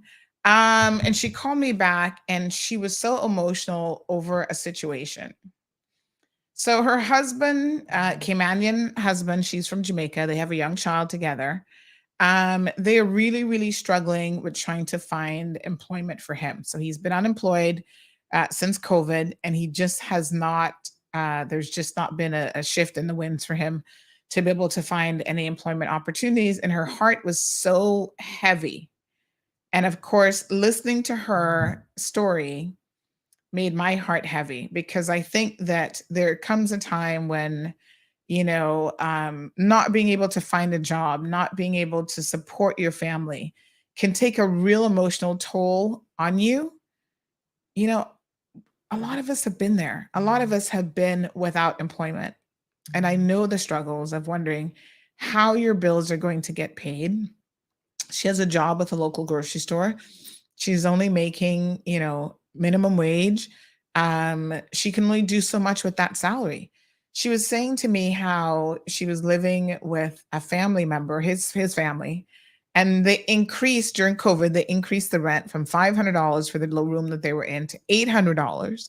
And then on top of that, they had to pay like another $100 for this, another $100 for that. She's like, I just couldn't afford it. So these people have been living in their vehicle and anywhere that they can just couch and find a place. So this woman, the former landlord, AKA mother-in-law, put the daughter-in-law and the baby out of the home, but tells her son that he can stay if he wants to. What kind of person does that? I mean, your son, this is his child and his wife. So of course his son said no, he's going to go be with his family, versus the mother who just essentially kicked them out, right? Unbelievable. But folks, I am putting out a plea this morning for anyone who might have, apparently he's been doing odd jobs wherever he can pick stuff up. He can do construction work. He, at one point worked for one of the utility companies.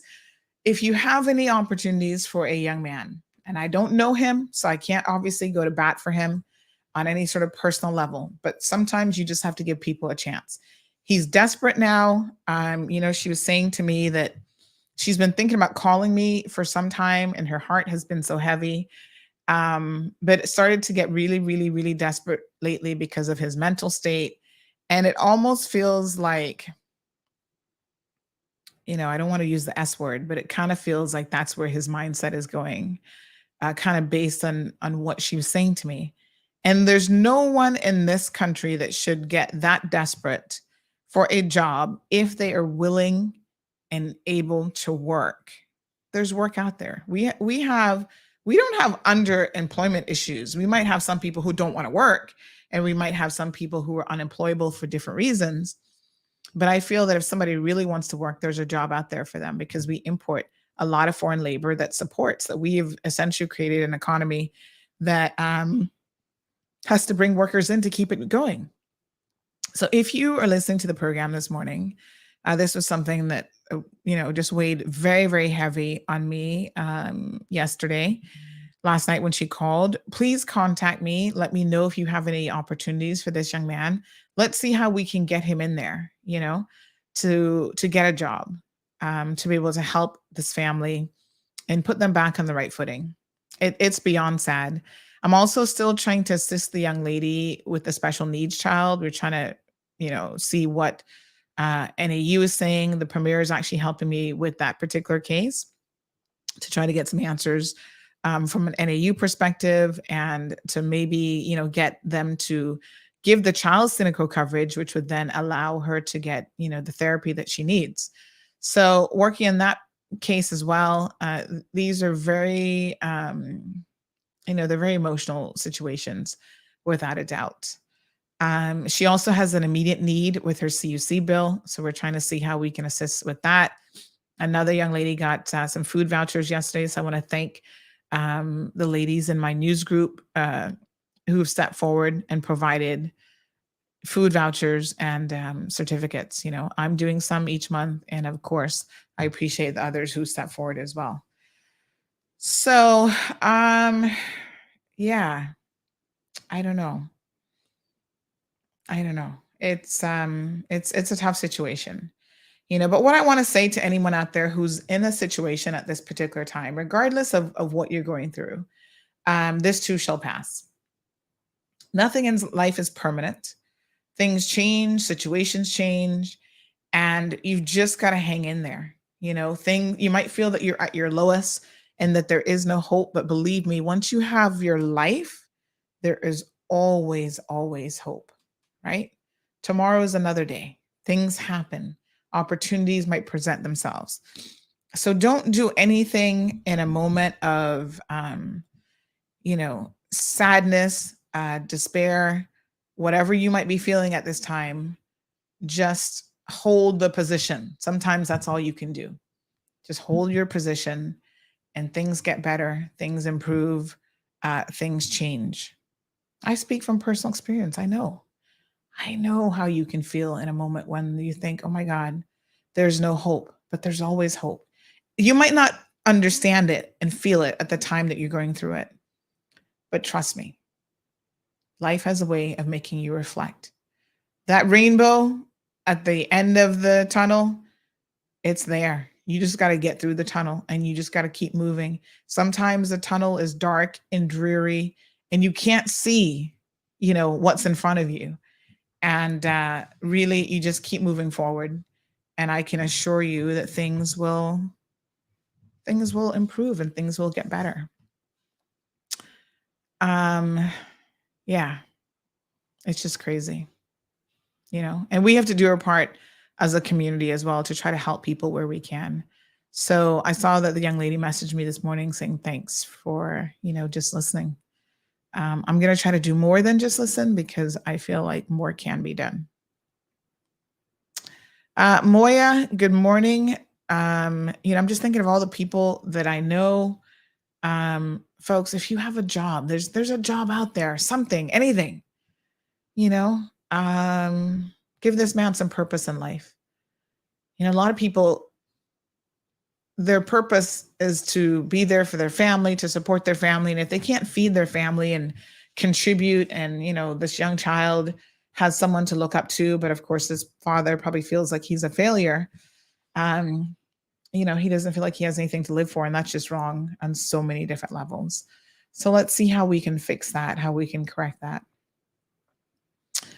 Moya, good morning.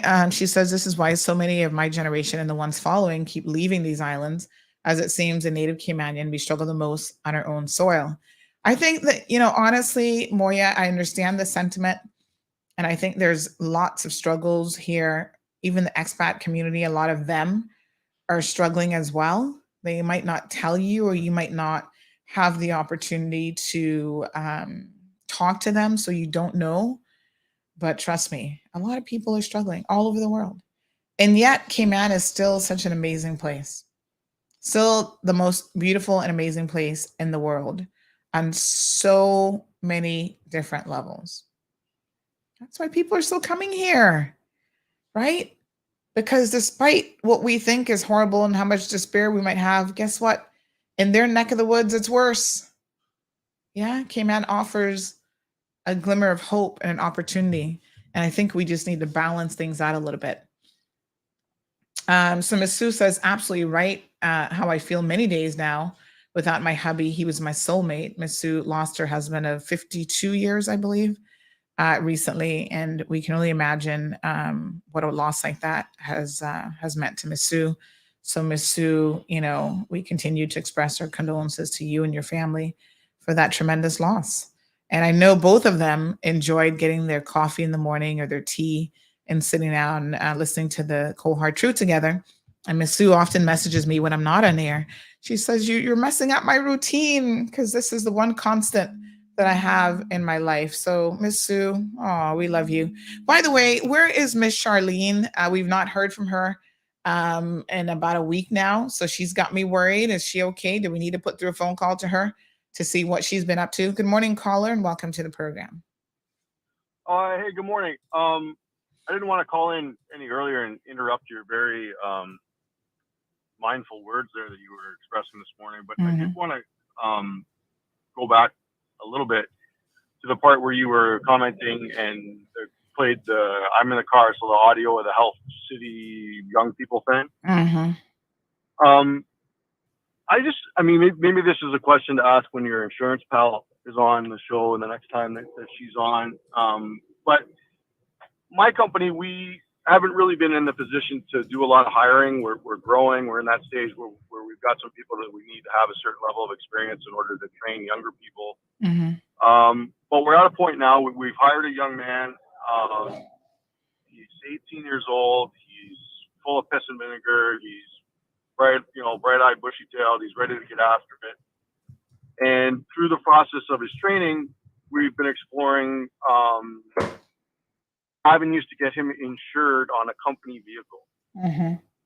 And our current insurer, and we've just started the process of looking around, although we've been told it's the same story. Essentially, they want more. They want more money per year than the truck is worth to insure him on it. I know it's a liability thing. Is what you're insuring is the liability when they're a young driver. But if regardless of the makeup of your company, if you're largely an expat company, if you're a 100% Caymanian company, whatever your staff or your workforce is made of, we're all encouraged and we're all, as I understand it, somewhat required to,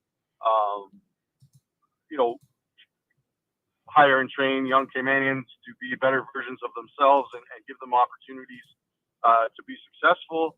And it seems a bit backwards that, especially if depending on the type of business that you're running, if the person you're hiring is at some point designed to be, working independently in which would require use of a vehicle, that there's no provision for that in, the rules of the game to make that an easier proposition, because, it seems outrageous that's the increase in premium. That's on top of whatever we're already paying for that truck. So it's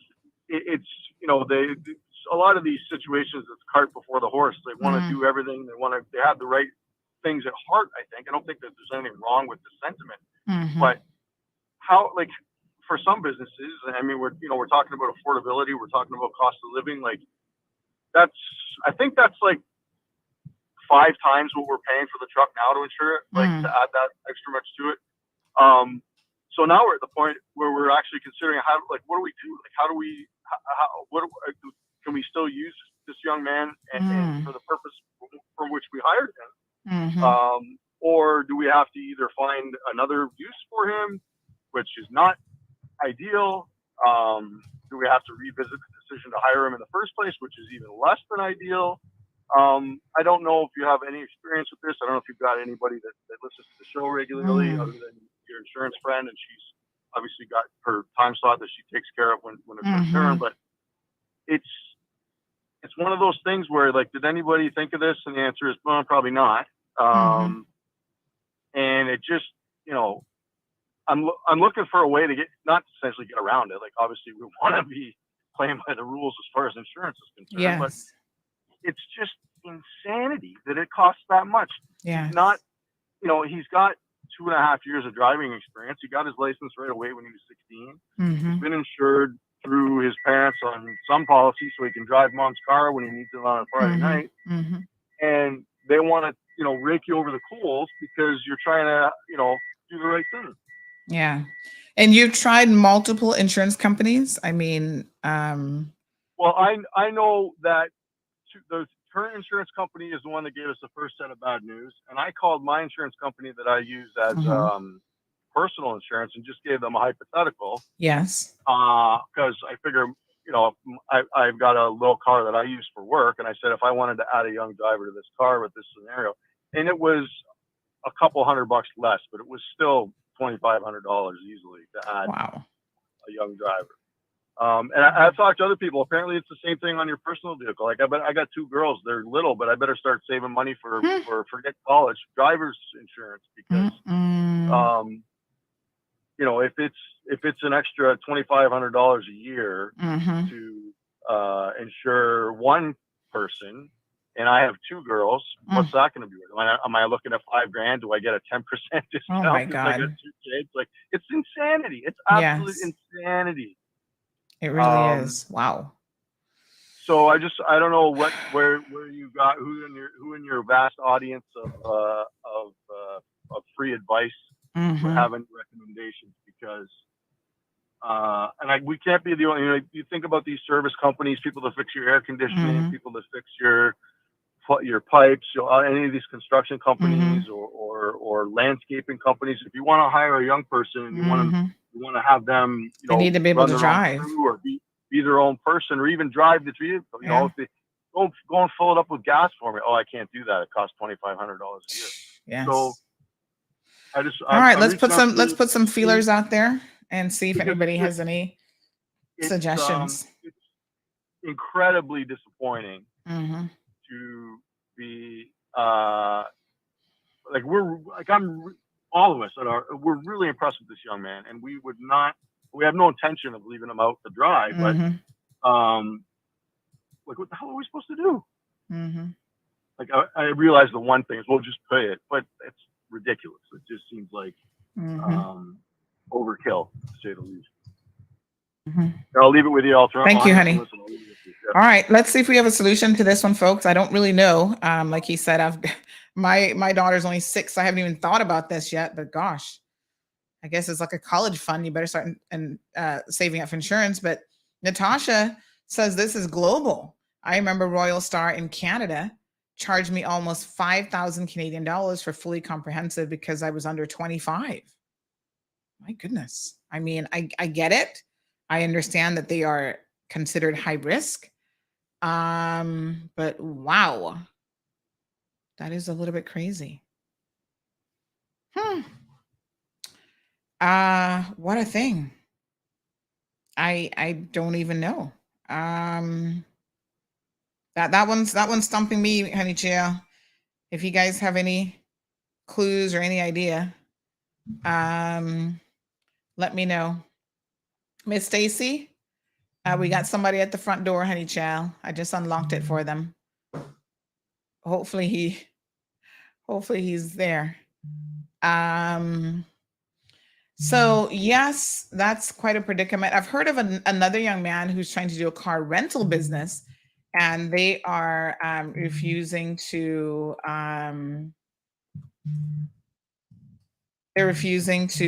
insure him because I guess the risk of the business and maybe his age and stuff as well. Just 1 second for me. Morning, caller. We're on air. Are you trying to call into the program? Hello? I guess not, honey child. Just remember, folks, people are always messaging, can I call you right now? And I'm like, no. We have a show from 7:30 until 10:30. If you want to call the show, give us a call, 936-2626. If not, you got to wait till after hours. So, you know, you can call on the show. I don't know what you want to talk about now, but obviously when you call on the show, everybody hears you.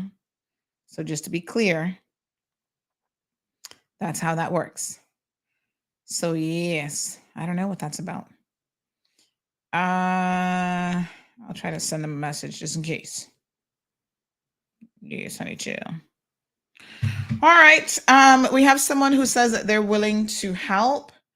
So I will do. Thank you very much. All right. This is what it's all about, folks. This is, you know, help is out there, jobs are out there.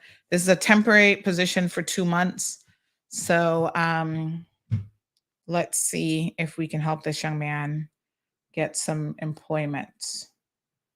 I'm gonna put a little, let me see if his wife can take a little phone call.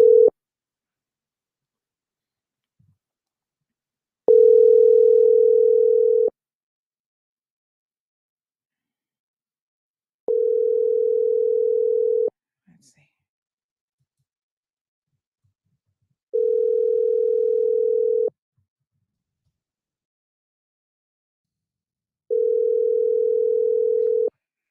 All right, honey, we're working on something for you.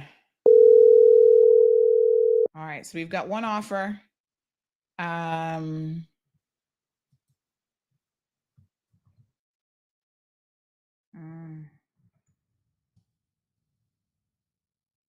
right, so yes, we have one temporary offer. It's only going to be for a couple months, but you know what? Everything helps. And so if you have something more permanent, folks, after the 2 months, let me know. All right, Jonathan says insurance companies are just as bad as any vampire. They will suck the life force out of you. It's a tough situation. Denver says insurance companies are a big ripoff, just raising the rates every year.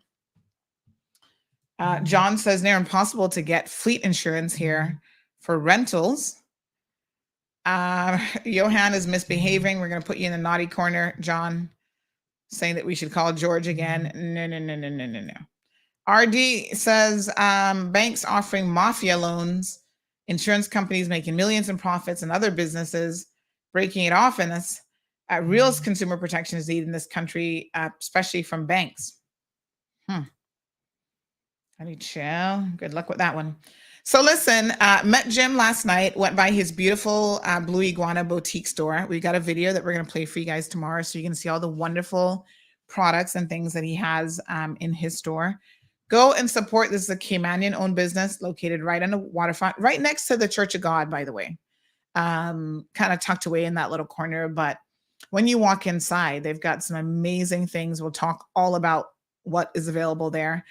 But you know, what I found truly amazing and wonderful was really the opportunity to chat with Jim for a minute. He's an avid listener to the program, as you guys know. I think he's here every single morning, honey Jill. Tuned in and listening. So Jim, thank you so much. And we want to support local businesses who are doing the right thing where we can, you know. You guys go out and you do some shopping. We've got some family coming on island tomorrow. I'll be taking them around. So if you see me in vacation mode, that's what I'm doing. I've got, by the way, some people said, come and see me at the campsite. You know, I love the concept of Easter camping. Notice what I said now. I love the concept. I've not actually been camping here in Cayman. I know y'all going to say, girl, you're not a real Caymanian if you've never been camping. However, I've been camping.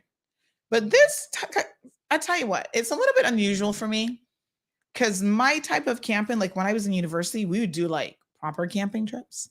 Like you're out in the woods, you ain't got nothing fancy. Y'all be taking generators and all sorts of stuff to go camping.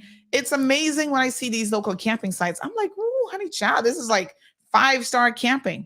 Back in my day, we didn't have that. Like we were like eating hot dogs. We didn't have y'all be cooking beef and all kind of turtle and like real food. I'm like at a camping site, you got TVs and radios and child, we were like cutting wood with our fingers. You know, it was that kind of camping.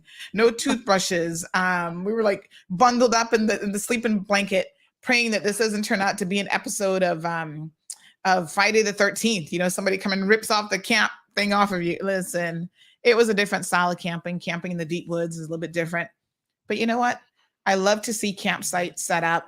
I want to remind all of you to please just, you know, keep the environment clean, leave it better than you found it, you know, because sometimes you go to these campsites, they're already a little bit dreary, but there are people out there who for the past week or 2 weeks have been reserving their spots, making sure they're getting the spot that their family goes to every single year. And they're starting to put up their campsites. So I will try to visit some of you as much as possible. Whatever information we can get on these insurance companies, I would really appreciate it. Speaking of insurance companies, then we're going to go to our caller. Cayman First, you know, they've been having some issues and we've been watching them for a minute. And I got some really, really interesting news that Annika, what is her last name again? I think she's Brown, I think is her name. She has resigned Anika Brown, I think is her proper name. So she has resigned, folks, from her position at Cayman First after being on the job for just a couple months, essentially, saying that she doesn't want their bad press to ruin her reputation. Now, you know things are bad when you have to do that, honey chow.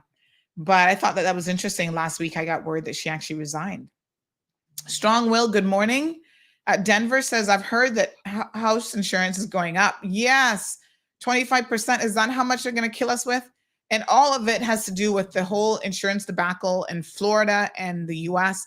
But Florida is being hit by some increases as well. It's a hot mess of a situation. Morning caller, welcome to the program. Good morning, Sandy. I know that earlier on you did say that you might touch on this issue of what's this court case, the one which had to deal with the issue about family life. Now, I was only listening on and off, so I'm not quite sure if you've already touched on that. So I don't we know have how much not. to say. Yeah, we've not gotten there. Okay. Very, very interesting case. Actually, there was another case which took place in 2020, which somehow, at least to me, flew under the radar. But basically, what has happened is basically they've really seriously gutted the whole point system. Now, I read your account on the website as well as another one, and then they cover what the issues are. But I think it is important to highlight two things. Initially, this issue arose in a case called Ellington, immigration against Ellington. And what happened in the Ellington case was that here's a guy. He was on work permit. He gets married to a Caymanian. He is involved in a robbery. He goes to jail for 2 years. While he's in jail, his wife gives birth to their first child. When he leaves jail after he's released from jail, this is around 2015. He leaves jail around 2015. But his first relationship, his first marriage is on the rocks, and finally they get divorced. And very soon after that, he gets married to a second Caymanian lady, and she has a child as well. And then it was at that time that they tried to have him removed. Now, there are some technicalities about him applying under the first wife or second, but that's not important. But basically, he then went to court to say, you can't kick me out. I am married to a Caymanian, and I've got a child from my wife and also one from my ex-wife. Is this the Jamaican? Is this the Jamaican fellow? I'm trying to remember which case this is. Is this the Jamaican guy? It was a Jamaican. He's since deceased. Is that the same one? I don't know if he's deceased, but yes, he was the Jamaican guy. His name was first name I forget. The next I think was Fernando Ellington. Yeah. So that guy. Yeah. Sadly, he was killed in Jamaica. Actually. Oh, that's the one. Oh, yeah, okay, very well. Same guy. Oh, okay, was that the one? Oh, was that the same guy? Yeah, because I remember you reported about that. Yeah. Yes. Okay, good. So anyway, so when he went to the court of appeal, his problem was his criminal record, because he was involved in some sort of a robbery. A robbery where he was the getaway driver. Yes. Yes. That's the one.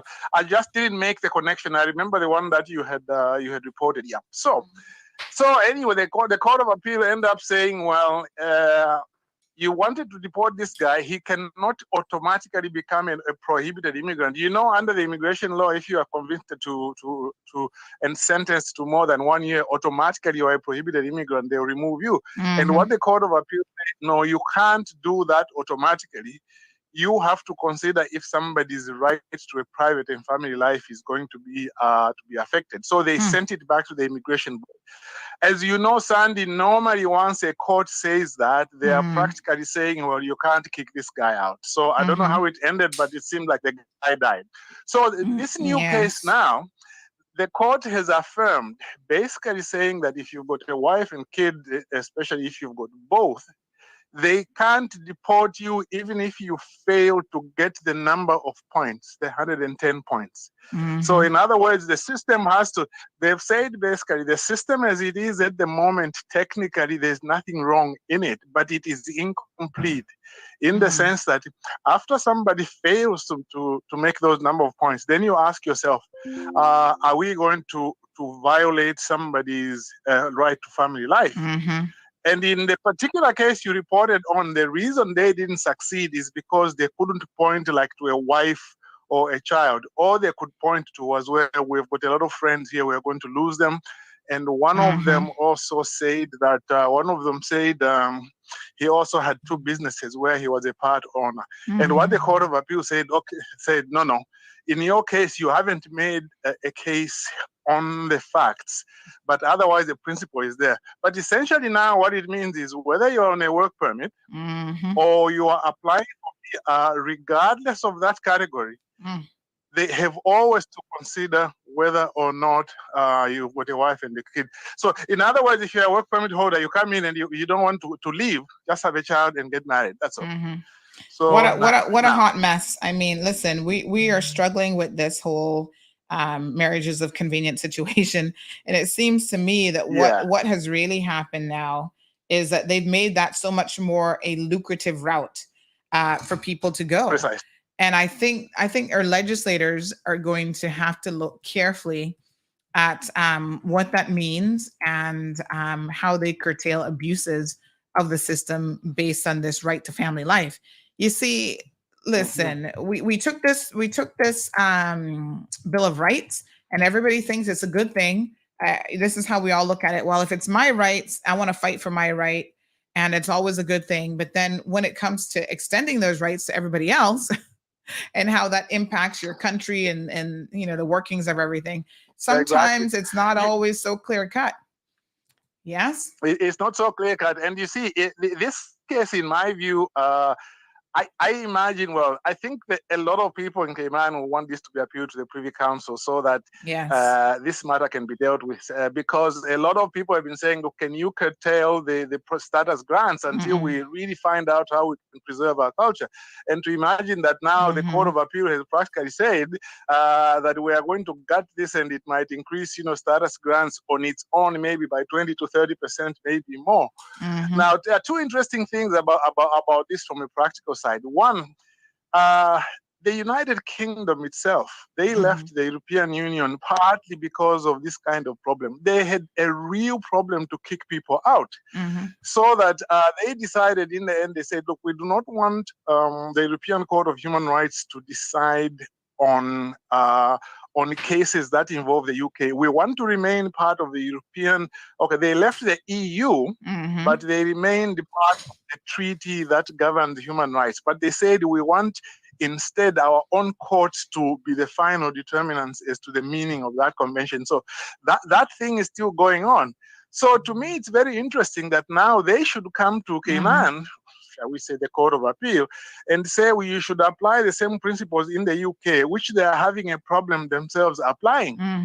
And then, secondly, there is the issue as to whether government really argued its case properly. You see, under that right to family life, it says that you can, as your article on the website said, you can derogate from it. In other words, you can create exception, as you know, if there is something which you can do, which is reasonably justifiable in a democratic society, in defense of, on the grounds of public safety, protecting the rights or freedoms of others in the private instance, and so on.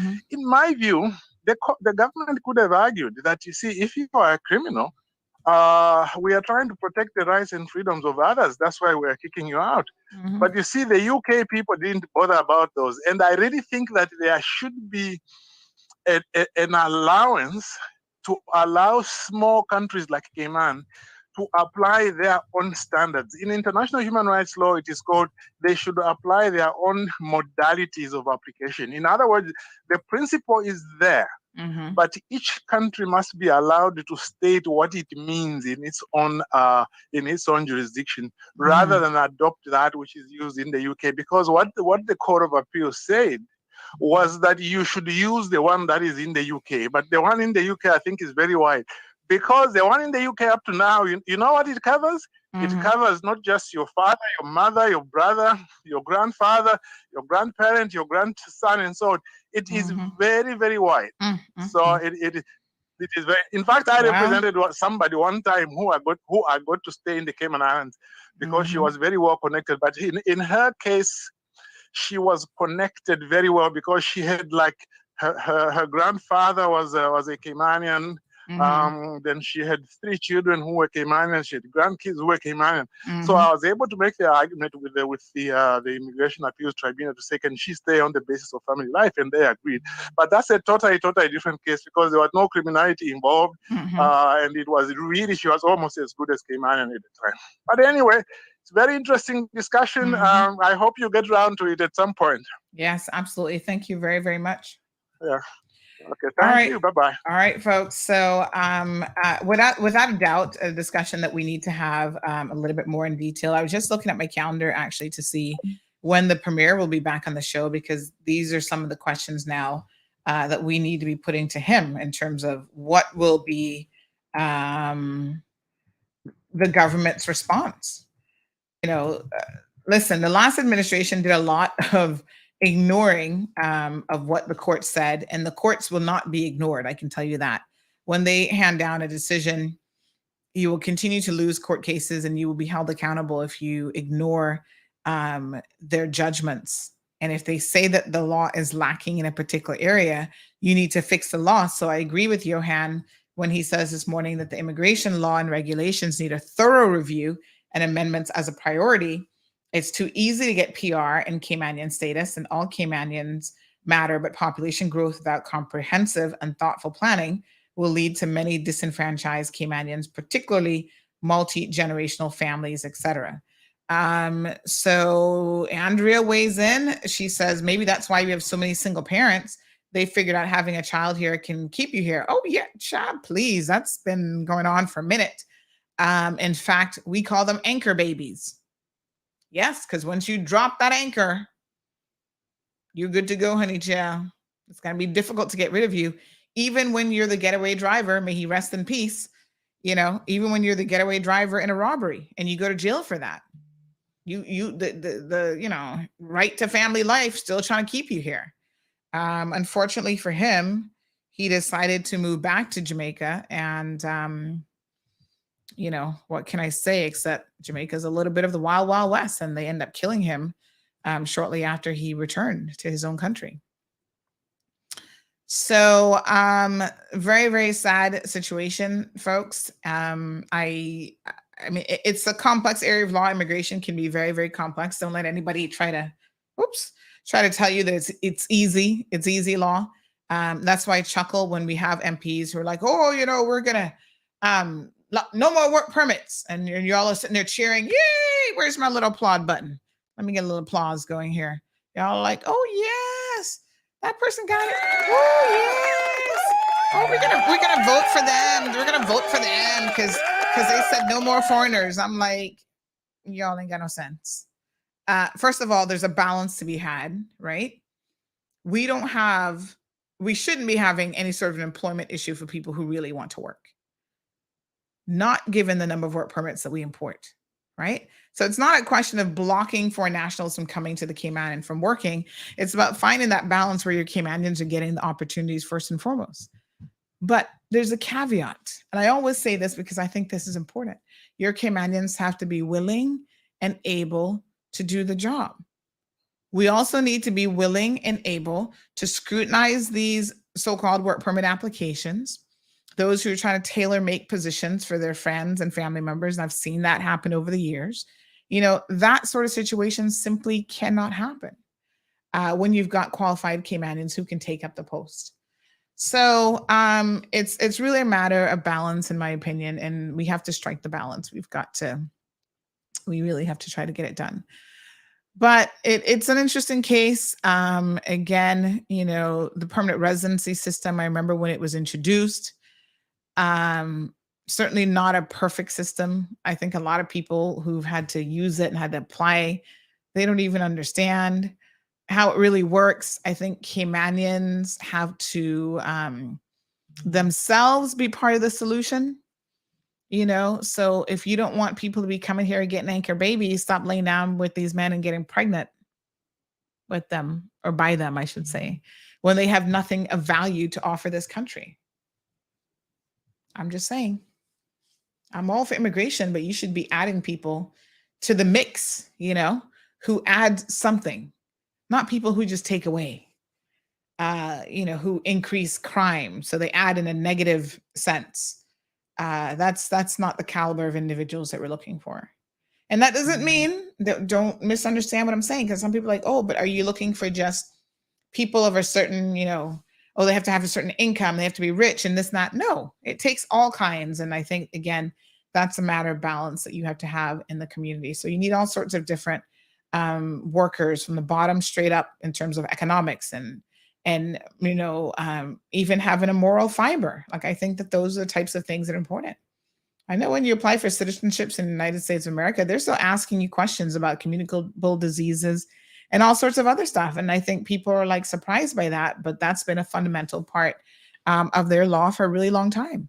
And if you're a foreign national and you go there committing crimes, they got that out in the legislation where they will deport you. They've deported people who were born in the United States of America. And they're like, oh, but I didn't have anywhere else to go. And they're like, that's too bad. You should have thought about that before you became a criminal. And sometimes it's actually relatively like minor offenses, but because they're categorized in law as a felony, they were still putting you on that flight and saying, bye-bye, see you later. And you're like, where am I going? I don't know anybody overseas. I don't have any family. I've been here since I was 2 years old. And Uncle Sam is like, okay, skedaddle. We don't really care. I think no system is perfect. And we clearly, based on this court decision yet again, need to look at ours. But we need to look at that case. And we also need to look at the leave that was granted in the Mike Adam land dispute situation. I want to be very clear, though, when we talk about leave being granted, because a lot of people don't even understand what that means. In layman's term, really, this is a matter of the court just giving you permission to proceed with the case. It doesn't mean that they've won. So this is Crosby, Ebanks, Wilson Mendoza, and Mario Gomez.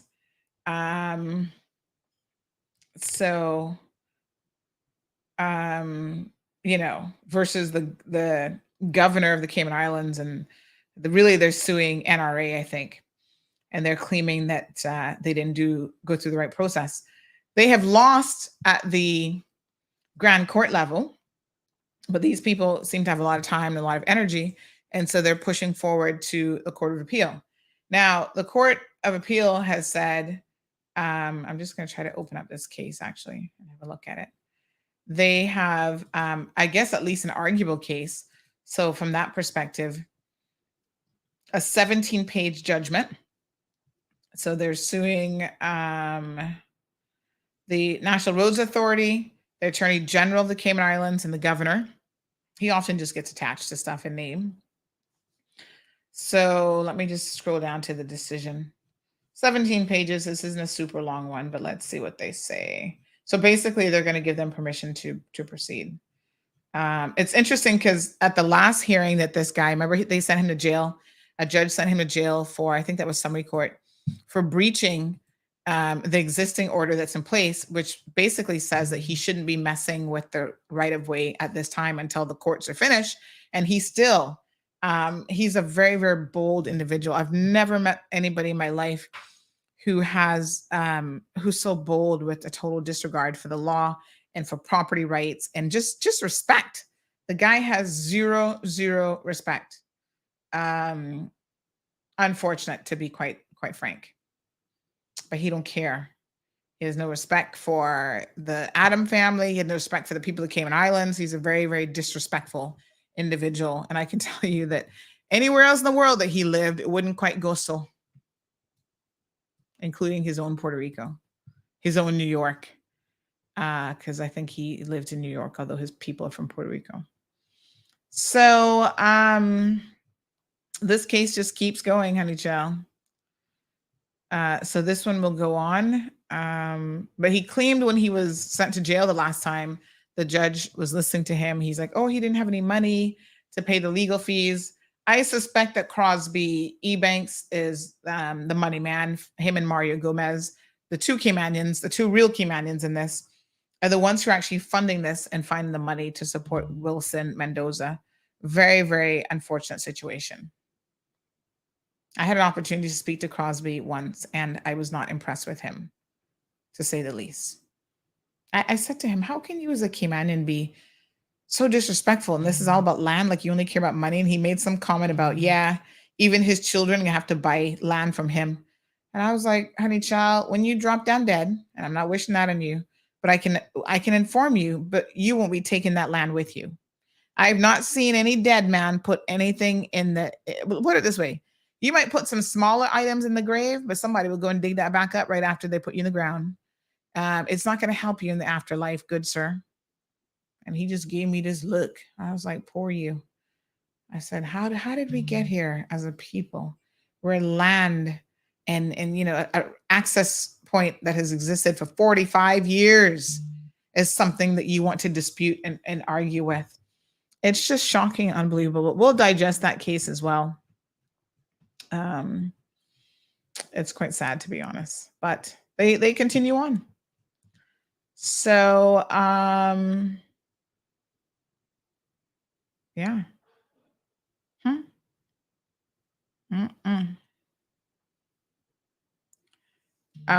So it talks about the ministry. If the court is satisfied that the ministry will promulgate its policy and procedure, it may be there should be no need for any declaratory relief. In light of the conclusion that no justice and fairness has arisen in this case, it is plain that it would not be right to squash this particular decision, but it is important that any future proposals under the Roads Act in accordance with the law so as to comply with Section 15 of the Bill of Rights. I'm telling you all that Bill of Rights, y'all voted it in, and you had no clue what it meant. You had no clue the slew of lawsuits that would be coming under the guise of the Bill of Rights. And they're all here, honey child. So they say at point 67, I'd make a declaration that the failure of the Ministry of Planning, Agriculture, Housing, and Infrastructure to publish and publicize its process of consultation, where a declaration of intent is gazetted pursuant to Section 3 of the Roads Act, that any proposed interference with the peaceful enjoyment, blah, blah, blah. To that limited extent, I would allow this appeal, and I would add that that any order the court makes as to costs both here and below is likely to reflect my comments on the conduct of this case, which led to second hearing. Yeah.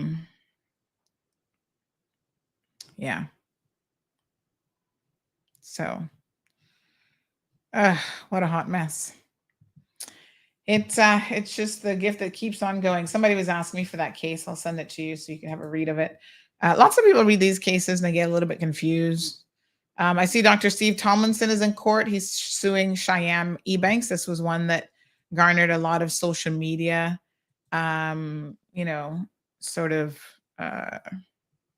interests. And this is two businessmen. One got a loan from the other for a sum of money, $127,000, it says here in the judgment. And so they had Sherry Bridges from Richard Conley, Brett Basteo of Walkers for the defendant, who's Cheyenne. This is such an unfortunate situation, really. But he was granted, I think, leave to by Judge Carter to defend this lawsuit. So it's a lot of mix up. For many, many years, we've heard that Dr. Tomlinson has been Cheyenne's business partner in a number of his ventures. So he has funded him with a number of different ventures and whatever. I think he has some kind of print business. He has NCI. He has, what's the name of it? Let's Eat. So he has a number of companies, and Dr. T has assisted him with business loans. And it's unfortunate that now you have two Caymanians who are ending up in court over this dispute. Someone said to me, which I find is an interesting comment, that it's so unfortunate that when someone like a Dr. T, he's well respected in the community as a businessman, helps another younger up and coming Caymanian businessman, that this is how it ends up with a dispute like this over the terms of a loan and so on. I don't know what to say. I think it's unfortunate. What I would say is anytime you enter into an agreement with someone, make sure that you understand all of the terms of the agreement and everything is crystal clear. There are times that business people decide not to go to a traditional bank. Listen, I would suggest you go to the bank, because normally the bank has their standard contracts in place. They're going to dot their I's and cross their T's. They're going to loan you the money, but you better be able to pay them. And they want their collateral. What ends up happening is people go to private lenders when they probably don't have any collateral available. Or there's another reason why they can't go to a traditional bank and get money from a traditional bank. So this is one of those cases that, they have been working together for a number of years. And honey child, now we have a lawsuit that has come out of at least one of the loans that has been given. And there's some dispute. It looks like the loan was for the purposes of fitting out the print shop, which the two of them were supposed to be doing together. I think Dr. T, remember he was involved in that newspaper that's now gone defunct. What's his name? Lewis. Oh God, what's the guy over at Cayman Times? He bought the remnants of it. So he went in there, was supposed to be working for the newspaper and helping them, and then it didn't work out or whatever. So he bought the remnants of whatever was left of that. And Dr. T had purchased some big printing press equipment on the advice of some foreign national who had no clue. I mean, I do not know why Dr. T actually listened to this guy, because the printing business in Cayman was on the decline for a long time. And he listened to this guy who said, oh, buy this $1 million printing press. And, I'm going to help you run the business. He was trying to have job security. And as it turns out, it was like an older machine. It wasn't fit for purpose. I don't think it's ever been used. And so I don't know if Cheyenne was trying to use that machine or what his printing business was exactly, but he had borrowed this money. It said, for the mutual benefit of Tomlinson Printing Limited, trading as Print Tech, and NCI Freight and Logistics Limited, which is known as NCI. So some of the funds alleged to have been lent to me, he said, under the promissory note, were actually paid by the plaintiff directly to a contractor for the renovation of office space. So I think this is when they were they're off of Sound Road. What's in that location now? Is that where Reflections is? But they were there in Sound Road, and they had a location over there with NCI and Tomlinson Print Tech. And I guess Print Tech is now defunct. I mean, I've never really heard Print Tech do anything, so I don't know if they're still around. And then there's a dispute about the calculation of interest. He says, which I think is interesting, in hindsight, I believe that I was improperly pressured into entering into the promissory note due to my personal financial circumstances arising from the plaintiff's refusal to fund Print Tech as originally contemplated, and the plaintiff is unable to recover his full legal fees of recovery action under the promissory note. This is interesting about you feeling pressured into entering a promissory note agreement. What I would say is that as a business person, you got to swim with the sharks. So you can't have anybody pressuring you into a situation. The last thing that you should be pressured into is borrowing money from other people. That's debt. Nobody in their right mind, even in the world of business, takes on debt if they don't have to. That's just stupid. Yes. The first 5 years of a business, you're not going to make any money. Why are you taking on burdensome debt? Even if it's your friend or your business acquaintance or whatever, I think you need to really, really, really be careful about the decision to take out these types of loans from people. you're going to be on the hook for it, essentially. Now, Shyam is an interesting character because I read a lot of the comments. A lot of people had stuff to say by way of private notes to me. And I tell you what, it's interesting because he lives a very, on the face of it, how can I say this? Luxurious life. Yeah. I had people messaging me, oh, he had this $20,000 each for each child baby shower party. He's going to Nobu in California because that's the place all the celebrity goes. And he's living this fabulous life, $1 million house and this and that. But there have always been allegations swirling around Shyam that have not been very good about money management, including not paying staff at Let's Eat, not paying pension and insurance benefits and all this sort of thing, not paying rent. So much so that when he moved into Mitzi's building, I know for a fact that people warned Mitzi, girl, you sure you want him as a tenant? But I know y'all don't know Mitzi. You're not gonna mess with her and her money. Honey, chill. She'll kick you out real quick. But I think that when you own a business, there's certain obligations that you have.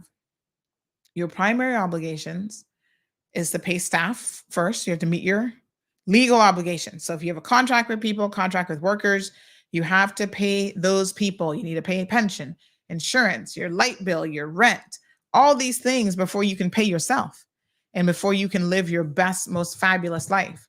And unfortunately, when people see on the outside what appears to be people who may be living above their means, when we report on a case like this, everybody jumps to conclusions and says, yes, you see, he is living above his means.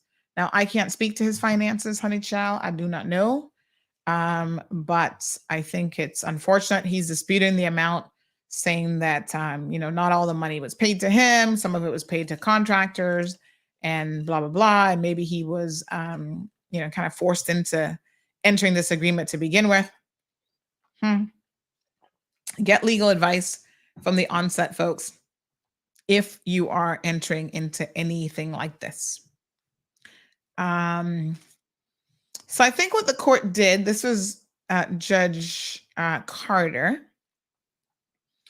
And this point number 24 says the defendant's submission centers on what centers on his being placed in a less advantageous position with regards to the fit out of his own business than that of the defendant.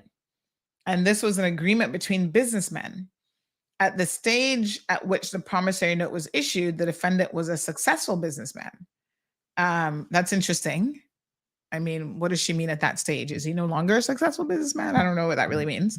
And it says the nature of the relationship between himself and the plaintiff was not such as to attract an implication of improper pressure or influence to the extent suggested by the defendant in his affidavit without more. So in other words, she's not really buying his story about this improper pressure. And she goes on to say that this issue as a defense to the claim has no real prospects of succeeding. So on a preliminary view, what she's saying is, just glancing at what he put in his affidavit, and on a preliminary view of it, that's hogwash. You are a successful, and I don't know how she's defining successful. I'm pretty sure she doesn't mean that she's looked at his accounts and whatever, but she's saying, listen, you've been a businessman. You've been running a business for, 5-10 years or whatever. You're not out of business. You haven't filed for bankruptcy yet. So on the face of it, you're a successful businessman. You should know what's going on. And you should know when you sign a promissory note, what it means. And, this idea that you've been somehow, pressured into signing a promissory note, not so much so. That's not going to fly. So she said that has no real prospects of succeeding. So if his lawyers are smart, they wouldn't even continue that line of argument. When a judge says that to you, it has no real prospect of succeeding. Don't waste the court's time trying to go down that rabbit hole, because the court has already told you that, there's something called prima facie, like on the face of it. This doesn't even look like it's a real argument. When the court says that, that means you ain't got no, don't go there. You don't have no argument to make. Just skip on to your next point. At point 25, it says that the remaining issue raised by the defendant relates to the principal sum. The defendant contends that the principal sum was amended by a further oral agreement between the parties, such that the defendant would in any event not be liable for the entirety of the sum. Hello, folks. Law 101. You and somebody have an agreement in writing. You amend that agreement in writing. Don't y'all be talking about, oh, well, we were sitting down having a few drinks, kicking back a few bottles of Heineken, and then Dr. T said to me, well, honey child, you know, I could give you an extra $50,000 for this project, and you ain't got to pay me back. I'll just pay it directly to the contract. No. You follow up before you accept any more money or alter the agreement. Anyway, you follow up, Dr. T, and said, remember that conversation we were having over those 5 bottles of Heineken? And you told me, honey, child, we can sort this out. I now need that in writing. Can we go ahead and amend the existing promissory note, or at least put it in an email as an addendum? That is the proper way that you do it. Because you might be thinking that you're hearing one thing that Dr. T said, and Dr. T might have been slurring his words over that Heineken, and you never heard a single thing. Like, he never said that. That's why you don't be talking about what was said in writing. You put it properly. Yeah. She says at point 26 that the plaintiff does not address this matter directly, concentrating in his affidavit on the court's discretion to act on the promissory note and grant summary judgment. So a summary judgment is like a default judgment. He just wanted the court to rule, you got paid this money. And what the court has done is they've allowed Shyam Ebanks to defend it. Doesn't mean that they're saying he's going to win, but they're going to allow him to defend it. And so, of course, the plaintiff now, which would be Dr. T, stated that other matters raised by the defendant are not relevant to the application. And he does say that the plaintiff does acknowledge that the payments made to the defendant pursuant to the promissory note were made in connection to phase 2 of the building referred to in the defendant's affidavit. And phase 2, he claims that the phase 2 works, that the further oral agreement between the parties was such that the principal sum was amended to reflect only the portion of costs of the phase 2 fit out works attributed to NCI, which was the defendant's company. It's a hot mess, child. They got all kind of costs laid out here and so on. So what the court did, which I think is interesting, is that she gave him leave to defend it.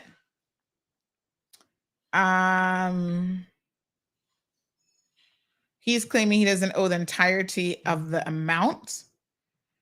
And so she talked about the Supreme Court practice directions. Leave to defend should be given where there's reasonable ground for an inquiry or account in order to ascertain the amount recoverable. In such a case, judgment may be given for part of the total sum, which may be found to be due on an account, which where it is clear that there's no defense as to that part, with unconditional leave to defend as to the balance. In other words, she's saying, maybe this situation about him not owing the full amount, maybe that has the arguable point, and so she's going to grant him leave. So the defendant shall have leave to defend. The defendant shall file his defense within 7 days of today's date, and this judgment came down on the 21st, so that's 7 days already gone. That should be in already. As a condition of the grant of such leave, the defendant shall pay into court the amount equivalent to 67.74% of the amount now due. So he had to pay into court $82,000. That's interesting.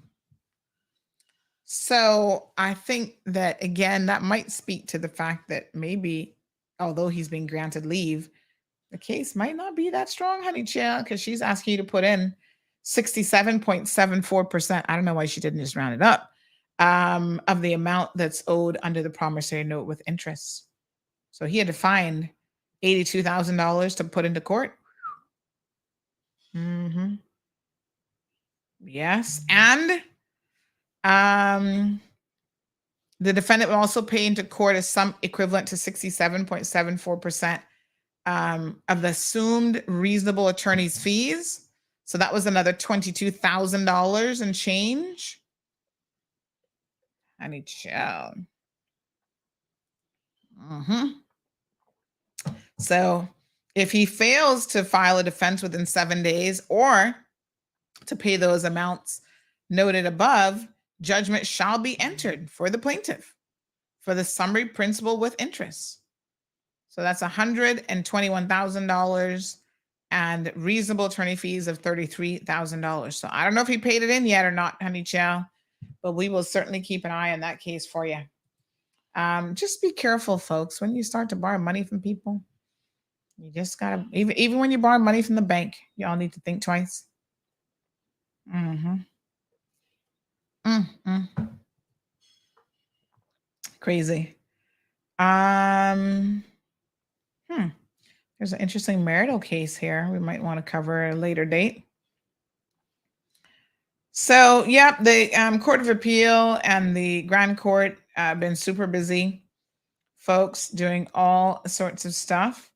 These things. Shout out to magistrate, new Chief Justice, Madam Margaret Ramsey Hale. She has been working on streamlining a lot of things, even on the judicial website and the availability of these cases. So, they've been working on getting things up.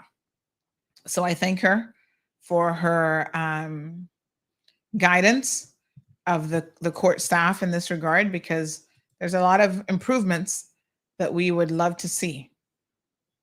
Mm-hmm. I see CUC got a couple people in court, honey child. Make sure you're paying your bills. You can't go around owing CUC money. I'm just saying.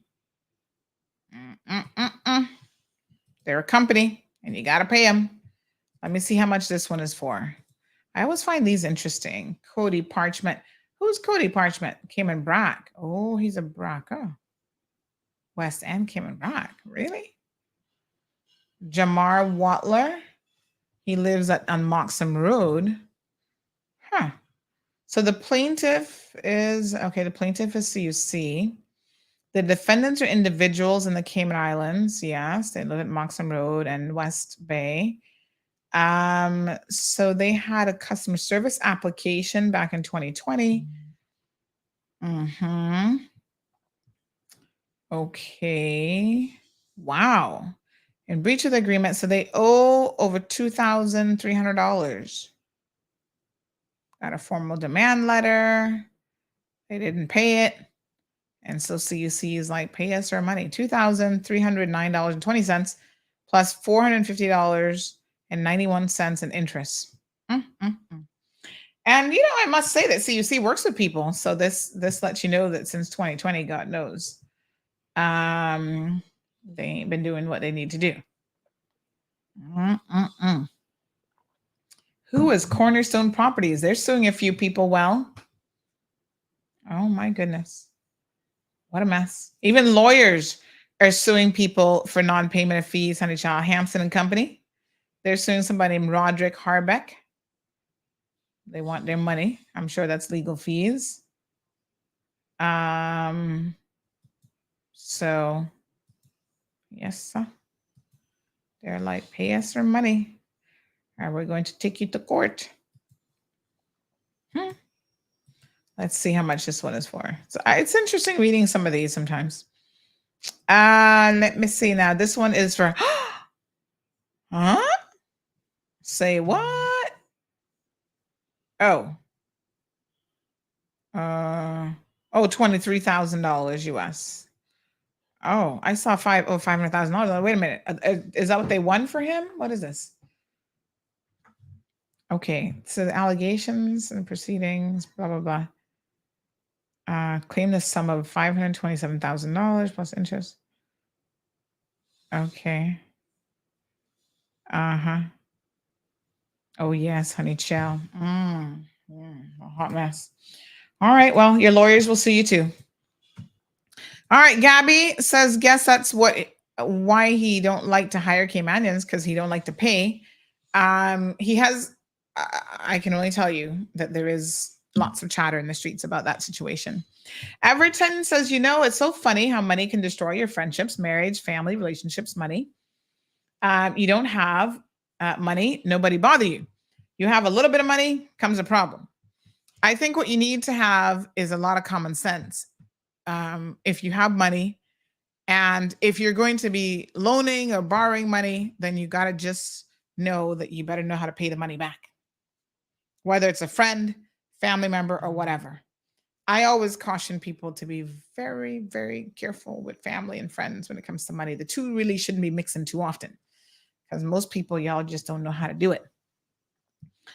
Okay, so listen, as of today, Finland, this is some international news, Finland has become the 31st NATO member. So this is very interesting in light of what's happening in Europe, seen as a good move for Finland, and hopefully securing Europe against the likes of Russia. Countries are very, very concerned about what's happening in Ukraine in terms of the war, and maybe even countries who were not minded to join NATO, like right now kind of thing, are stepping up to the plate and saying, oh no, honey child, we're going to do it. So with Finland, they have a border, they share a border with Russia. They have become a NATO member, doubling their military, which to them is obviously very, very important. So this has happened this morning. So authorities in Helsinki decided that in the wake of Russia's full-scale invasion of Ukraine in February of 2022, the country was no longer safe on its own. Shocking. And applied to join the alliance a few months later. And this has been a fast-tracked application by all accounts. So Finland shares some 832 miles on the border with Russia, and it's the longest of any European Union member. So NATO's border with Russia will roughly double in size under Finland's accession. Let me see. I don't know if this person's trying to get me on air, but let me just see if I can message them. So yes, that's interesting. So they signed the agreement today for them to become official members. And of course, Vladimir Putin will not be happy about this. The Nordic nation becomes the 31st country to join the alliance, which vows in its treaty that an attack on any of its members is an attack on all of its members. It's a historic moment for Finland, who has followed a path of neutrality for decades. So it says here in a statement that Finland's membership is not targeted against anyone, nor does it change the foundations or objectives of Finland's foreign and security policy. This is according to the Finnish president, Sauli Niinisto, in a statement that he gave earlier today. So, of course, they were welcome into the alliance. And again, their decision to join the alliance was in direct response to Russia's full-scale invasion of Ukraine, which started over a year ago. And I'm sure that's not what Russia wanted. They don't want more people joining in and being part of NATO. So, yeah. So I guess congrats to Finland. People are now saying, what about Sweden? So Sweden apparently applied at the same time to become a member of NATO. And it says here that it's unclear what the future holds for Stockholm and where their application is. And again, Sweden has had an independent military policy for more than 200 years. But because of Vladimir Putin and Russia's recent moves, all these countries feel very, very vulnerable. Hungary and Turkey, two NATO nations, have yet to approve Sweden's accession to the military alliance. So that's kind of interesting. And we'll see how that goes. Wow.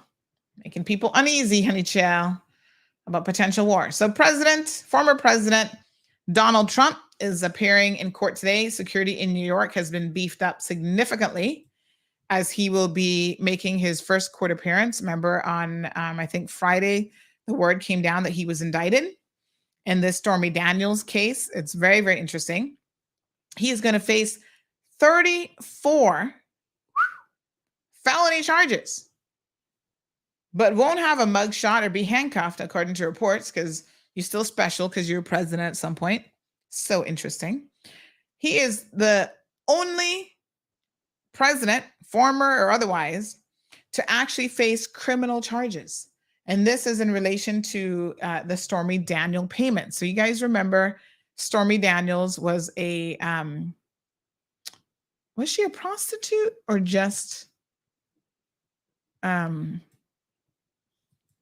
lady with loose legs and lips? I'm not sure. Was she? I don't think she was an official. She was an official prostitute. Was she a call girl? I don't know. I don't know the technicalities of her job profession. She was something. Adult film star, adult film actress, Stormy Daniels. There you go. Let's not misclassify what she is. I guess they're still getting paid for it. So anyway, she was paid hush money by Donald Trump's lawyer. And remember, his lawyer actually went to court. He was convicted. He took a plea deal and he went to jail. So I understand. I was listening to NPR when I was in Miami the other day. And it's so interesting because I understand that he, the former lawyer, will actually be a, star witness against his former client. He went to jail. He already paid for this, he said. And so it's expected that he will surrender himself into the DA's office at some point today. He will then be arraigned at 2:15 p.m. before Judge Juan Merchan. He's the same judge who presided over the closely watched criminal tax fraud case against Trump's company. So we won't know the exact charges that Donald Trump is facing until the indictment is unsealed, which is likely to happen at the arraignment. Good morning, caller. Welcome to the program. Morning, Mom. Sorry I missed your call. Yes. I just want to let you know, I shared a little bit of your situation on air today. You're on air now. And we have someone who might be able to offer your husband a temporary job. It's going to be for a couple months, but something is better than nothing. Yeah? So I'm going to send you the details. Okay, honey? Oh. I don't know if she ran out of credit or what happened there. All right, we'll get her sorted out. So it's quite an interesting situation. You guys know that President Trump is planning to run again, despite all of this. And they believe that he's going to receive a gag order from the judge, which means that he and his legal team will be prohibited from speaking about the lawsuit in public, which you know is going to be very, very difficult for Donald Trump. So gag orders are fairly common in high-profile cases. It's happened before with one of his advisors, Roger Stone. There's a gag order in place for him. And of course, the case is extra complicated because he is a candidate for president once again. And so we'll see how that plays out. Of course, people who support Trump, it doesn't matter to them what he does. He can do anything, and they're still going to be standing by this man. Another article here says that even if Trump gets a mugshot, we may not see it, and here's why. So there's a lot of logistical things that happen when you go in for arraignment. You normally get, fingerprinted photographs, do the paperwork. And so because he is a former president of the United States, they said it's not entirely clear if his process will be exactly the same. A lot of people are curious about whether or not he will get a mugshot, but they kind of feel like maybe not. Interestingly enough, in 2019, New York passed a mugshot ban. So then President Andrew Cuomo and 2020 budget included a law that effectively banned law enforcement from releasing most mugshots to the public. Because, this is big business in the States. You might not know this, but it's kind of interesting. People actually have websites that have, mugshots on them, and your mugshot stays up on the website. And in order for you to get it taken down, you have to pay money. And they were making a lot of money off of that. So I'm not surprised to hear about this mugshot ban. Kind of interesting, to be honest. So New York has a mugshot ban. So even if they take a mugshot of him, sorry, you're not likely to see it in any event. Super interesting. There are a couple of exceptions to the mugshot ban. So 30-something indictment coming down. Might be a pretrial hearing, and we'll keep an eye on that. And, you know, the interesting thing is this is not the only ongoing investigation into Trump. There's other investigations that could be leading to other charges and stuff as well. It's just crazy. So they're barricaded New York, lots of security for obvious reasons. You know, I find that America, their judicial system is so interesting because sometimes they don't get you for the primary offense, but they get you for other stuff. But I think what has happened here is it's how Trump lied after the fact. So it's not even about paying her the hush money, because I guess that would just be bribery, but he actually had his attorney lie on his behalf. He claimed it as something that it wasn't. So, you know, in the world of like Uncle Sam, you pay taxes. Whenever you pay out lots of money, you got to make sure that you declare like what it was actually for. And you're not allowed to lie about that kind of stuff. So I think that unfortunately for Trump, you know, he's not the most honest person in the world. And so what you had happening here is he basically lied and had other people lie on his behalf in order to cover that up. Wow. Quite shocking.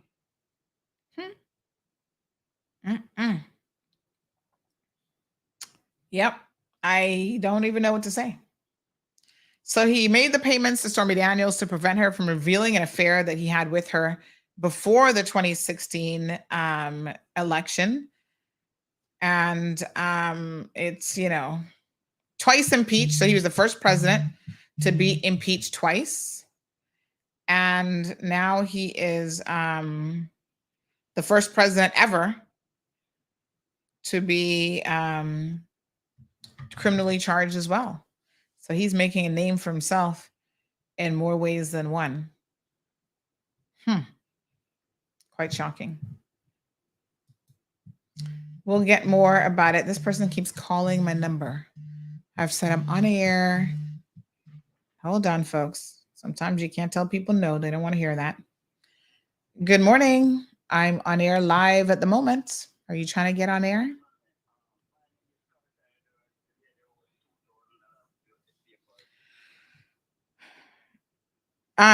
You did hear me say I'm on air, right? I texted you and said I'm on air. You trying to get on air? Yes, ma'am. Are you trying to get on the radio? Yes, ma'am. But You I are. can't do it. Yeah, but you need to call 936. I'll text you the number, 936-2626. Somebody owes you money?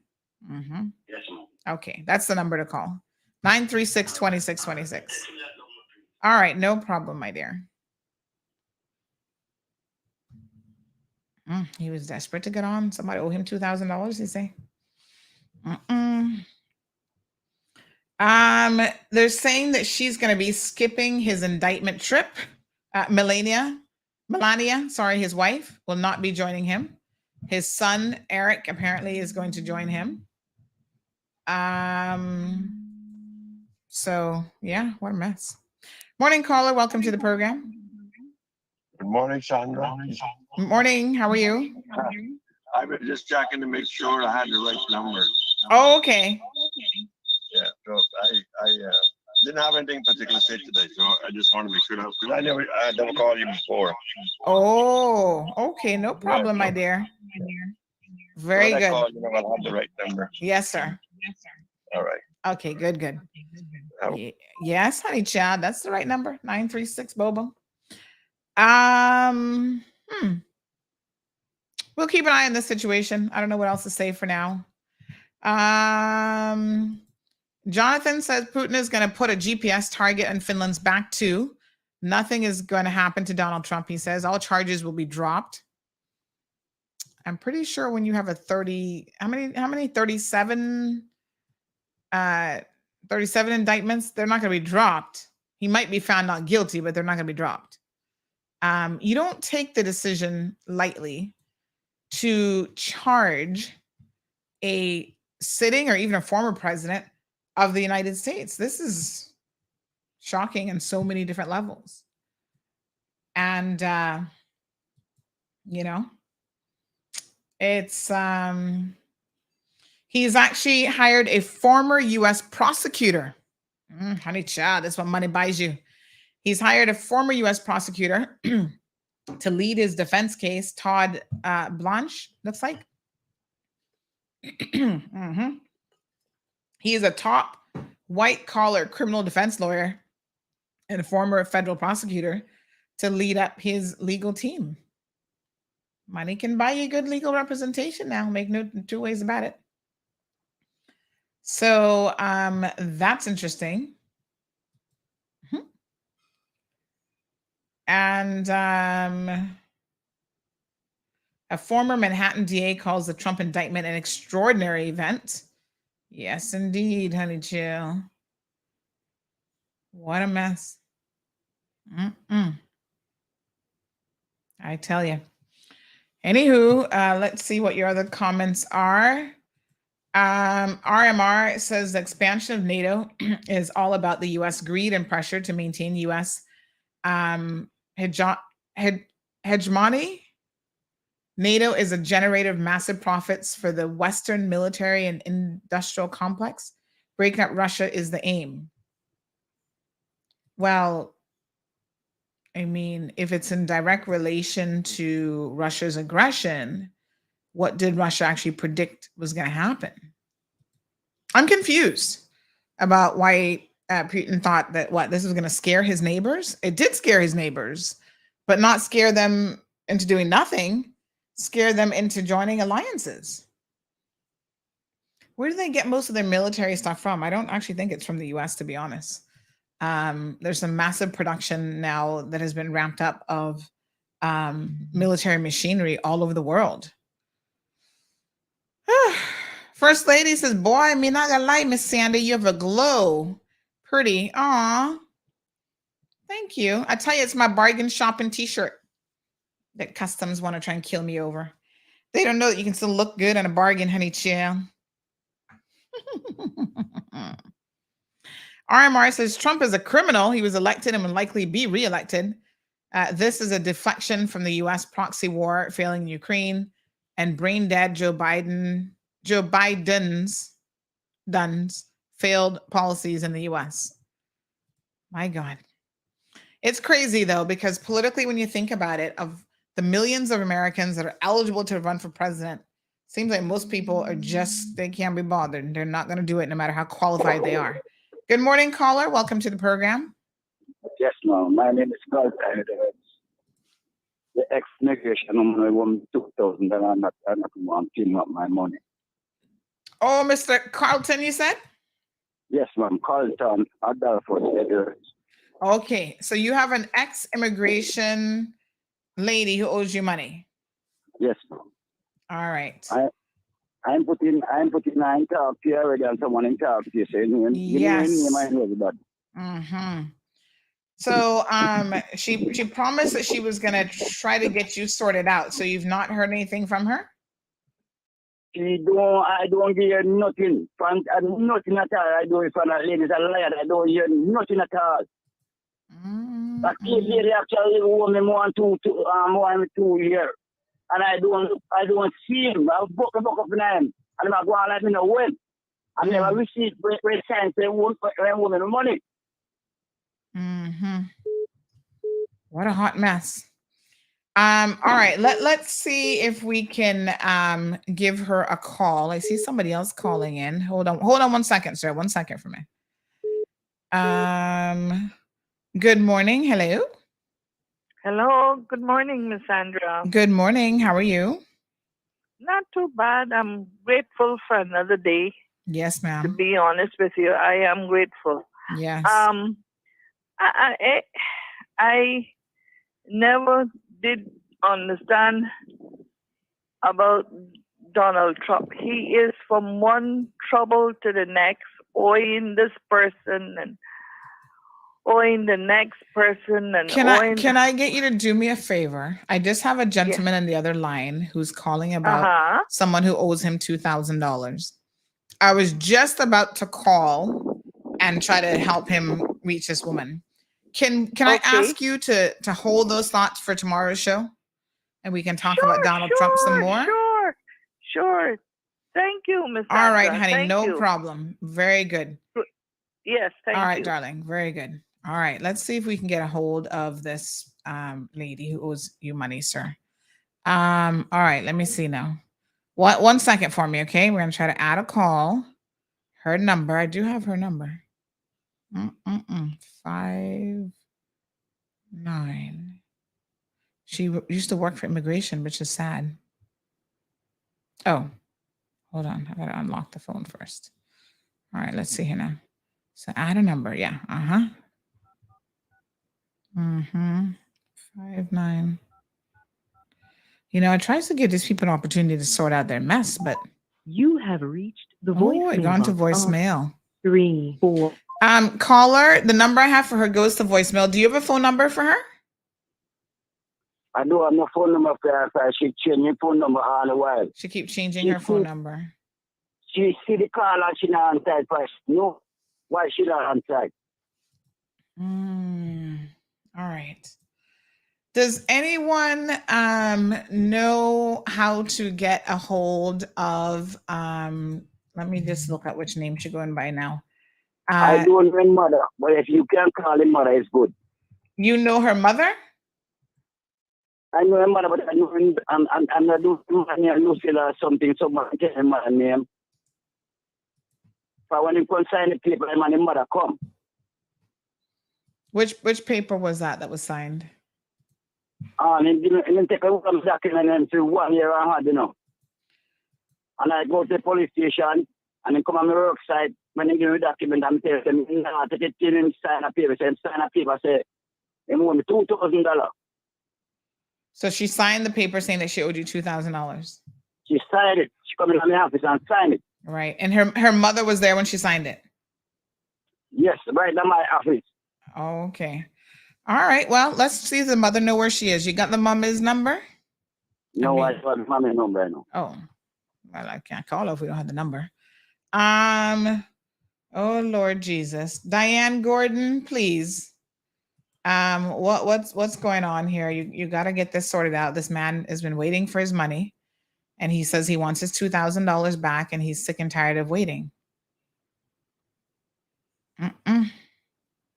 So, anybody knows how to get a hold of Diane Gordon? She's worked immigration back in the day, but I know she's been, not working for quite some time. She had her own business. So tell us what the $2,000 was for. I'm saying, look what the papers. So she was trying to do some immigration papers for you. Yes. And took $2,000. So I have her on Facebook, but she says this person is unavailable on Messenger. So it looks like she's kind of disappeared. She don't disappear. I see her not even 2 weeks back. She died here. She don't disappear. She's a fisherman. She has a fishing boat. She has a fishing boat? Yes, she has a big fishing boat. She goes to sea and her husband. She has a husband too? Yes. She and her husband go to sea. Oh. Well, they can pay me my money. Yeah, they have to find your money then. Honey child, the husband might have to help her pay it back, but she's going to have to find you your money. Oh my goodness. So the husband is a fisherman. He fishes for a living. Yes, he was a fisherman. He was one come from Ulava. Yes, sir. Oh my goodness. Oh, honey child. I don't know how to get a hold of her, but I'm going to put the word out there. Hopefully somebody's listening who knows Diane or Deanne, as she goes by Gordon. And you guys can encourage her to give us a call, because this gentleman is trying to get his $2,000 back from her. So yes, it's not nice to take money from people, not do the job, sign a promissory note. In the promissory note, did she say when she was going to pay the money back to you? He tell me, say, Mommy, I get back my people son more than 1 year and a half now. Oh, it's more over a than year. that. Right? I get a certain amount of time which she can pay. She have my money. Right? Not that amount in the statement, and I keep it off. So I want to go to the lawyer police station. What is it? That's why I said about my $2,000. If no one anybody, so I want my money. All right, let me see if we can put some feelers out there. I've been trying to message her from Thursday gone on WhatsApp, but unfortunately she's I don't know if she's changed her number again, or maybe she blocked me, but those She started watching my she not answer.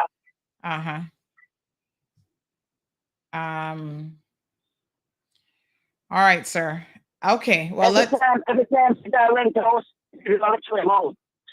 Into our fit address, we can't say in his here, right there. So our fit address. So if you see me, next week you see me in a different place, so you searching all over the kids and I can't find him.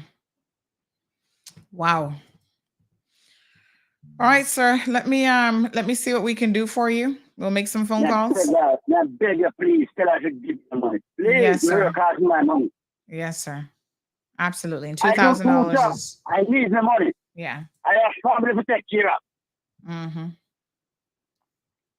So sad. To take care of.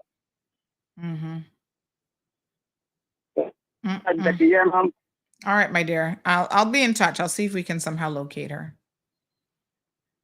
All right. Thank you so much. God bless you, Mom. Okay, sir. Oh, it's a sad situation. Yet again, another person over a year and more than a year now, he's saying that he's owed. She signed this promissory note, can't get his money, disappeared, not answering WhatsApp, can't message on Facebook. My goodness. Diane, this is not a good look. Really asking you to please just do the right thing. As I do with so many people on the program all the time. Just do the right thing. Don't take people's money if you can't pay it back, if you can't do the job, whatever. You know what I'm saying? I don't know how difficult that is. Lord Jesus. Such a sad situation. Ay. All right, we'll see how we can help that gentleman. We'll put the word out there. Strong Will said, did that guy ever pay Richie for his truck, the guy that works? No, honey child. Not only did he not pay him for the truck, but guess what? My sources have told me. He's been arrested for stealing money from government. Y'all heard it here first on CMR, honey child. There's an active investigation. What was his name again? I got trying to remember, but there's an active investigation of him having stole some money. So he's in a hot mess. Folks, I don't know what to tell y'all, but as the world turns. Tomorrow, we'll continue the conversation on some of these topics and more. I'm going to go ahead and bring you your daily news buzz. Thank you, Kevin Watler, for this. We've got some guests in the studio tomorrow as well. Who do we have coming on? Let me tell you. Let me check my calendar now. Where's my calendar? I'll make sure I be putting stuff in my little calendar. All right, so tomorrow's program we have roll over to today. I have my to-do list, and every day it's like, did you get any of this stuff done? I'm like, let me see. Somebody else called me. Shout the phone. The phone's blowing up today. Good morning, caller. Hello. Yes, ma'am. I'm still on air. I'll call you back. Yeah. Okay.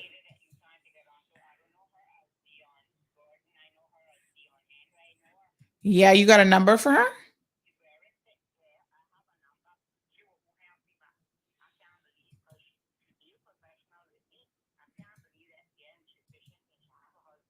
Mm. Mm.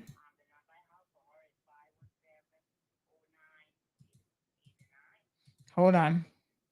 517. Okay, I gotta try that one and see if she can answer it. Yeah.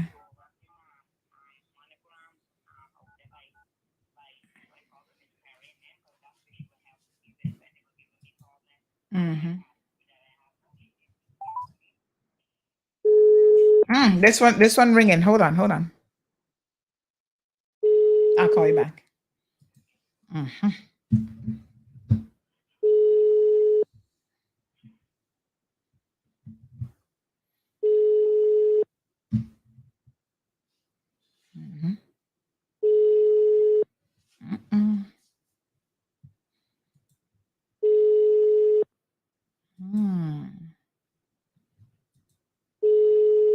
At least this one's ringing.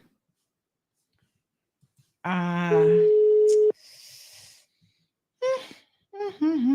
have reached the voicemail box of 345517099. At least that one's ringing. So we'll keep trying, folks. We got to get this man his money back. That's not nice. Not nice at all.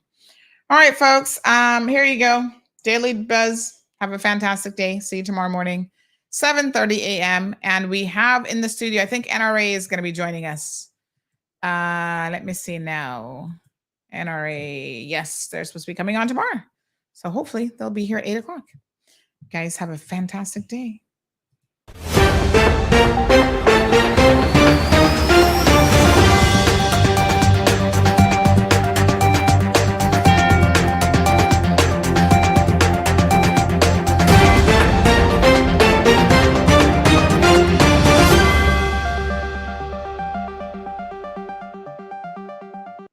Hello, I'm Kevin Watler, and this is your CMR Daily Buzz. Here's a summary of some of Cayman's latest headlines.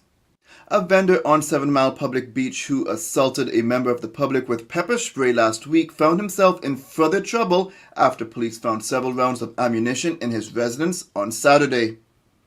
A man who seriously wounded his brother during a dispute outside their home in Georgetown last year has been sentenced to 3 years in prison. Fabian George Wallace was arrested in March 2022 after cutting his brother across the ear and face with a machete, causing a deep laceration across his left side of his face.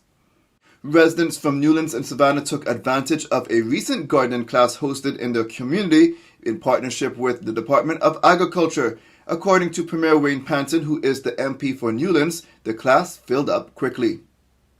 The 2023 Deputy Governor's 5K Challenge was launched last week and will take place later this month in Cayman Brac on Sunday, April 16th, in Little Cayman on Sunday, April 23rd, and on Grand Cayman on Sunday, April 30th. Cayman pro squash player Cameron Stafford tied a knot with his beautiful bride Nicole over the weekend in Fort Lauderdale, Florida. The wedding went ahead after his father, John Michael Stafford, was hit by a car the day before.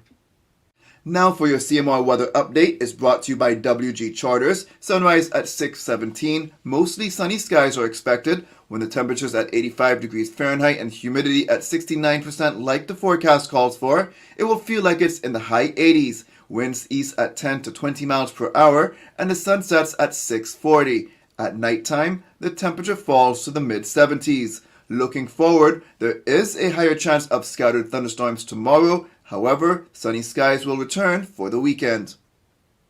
If you would like to know more on any of these stories, visit CaymanMallRoad.com or follow Cayman Mall Road on Facebook, Instagram, LinkedIn, Twitter, and YouTube. That's it for now on the Daily Buzz. Thank you for joining me. Please stay safe and God bless.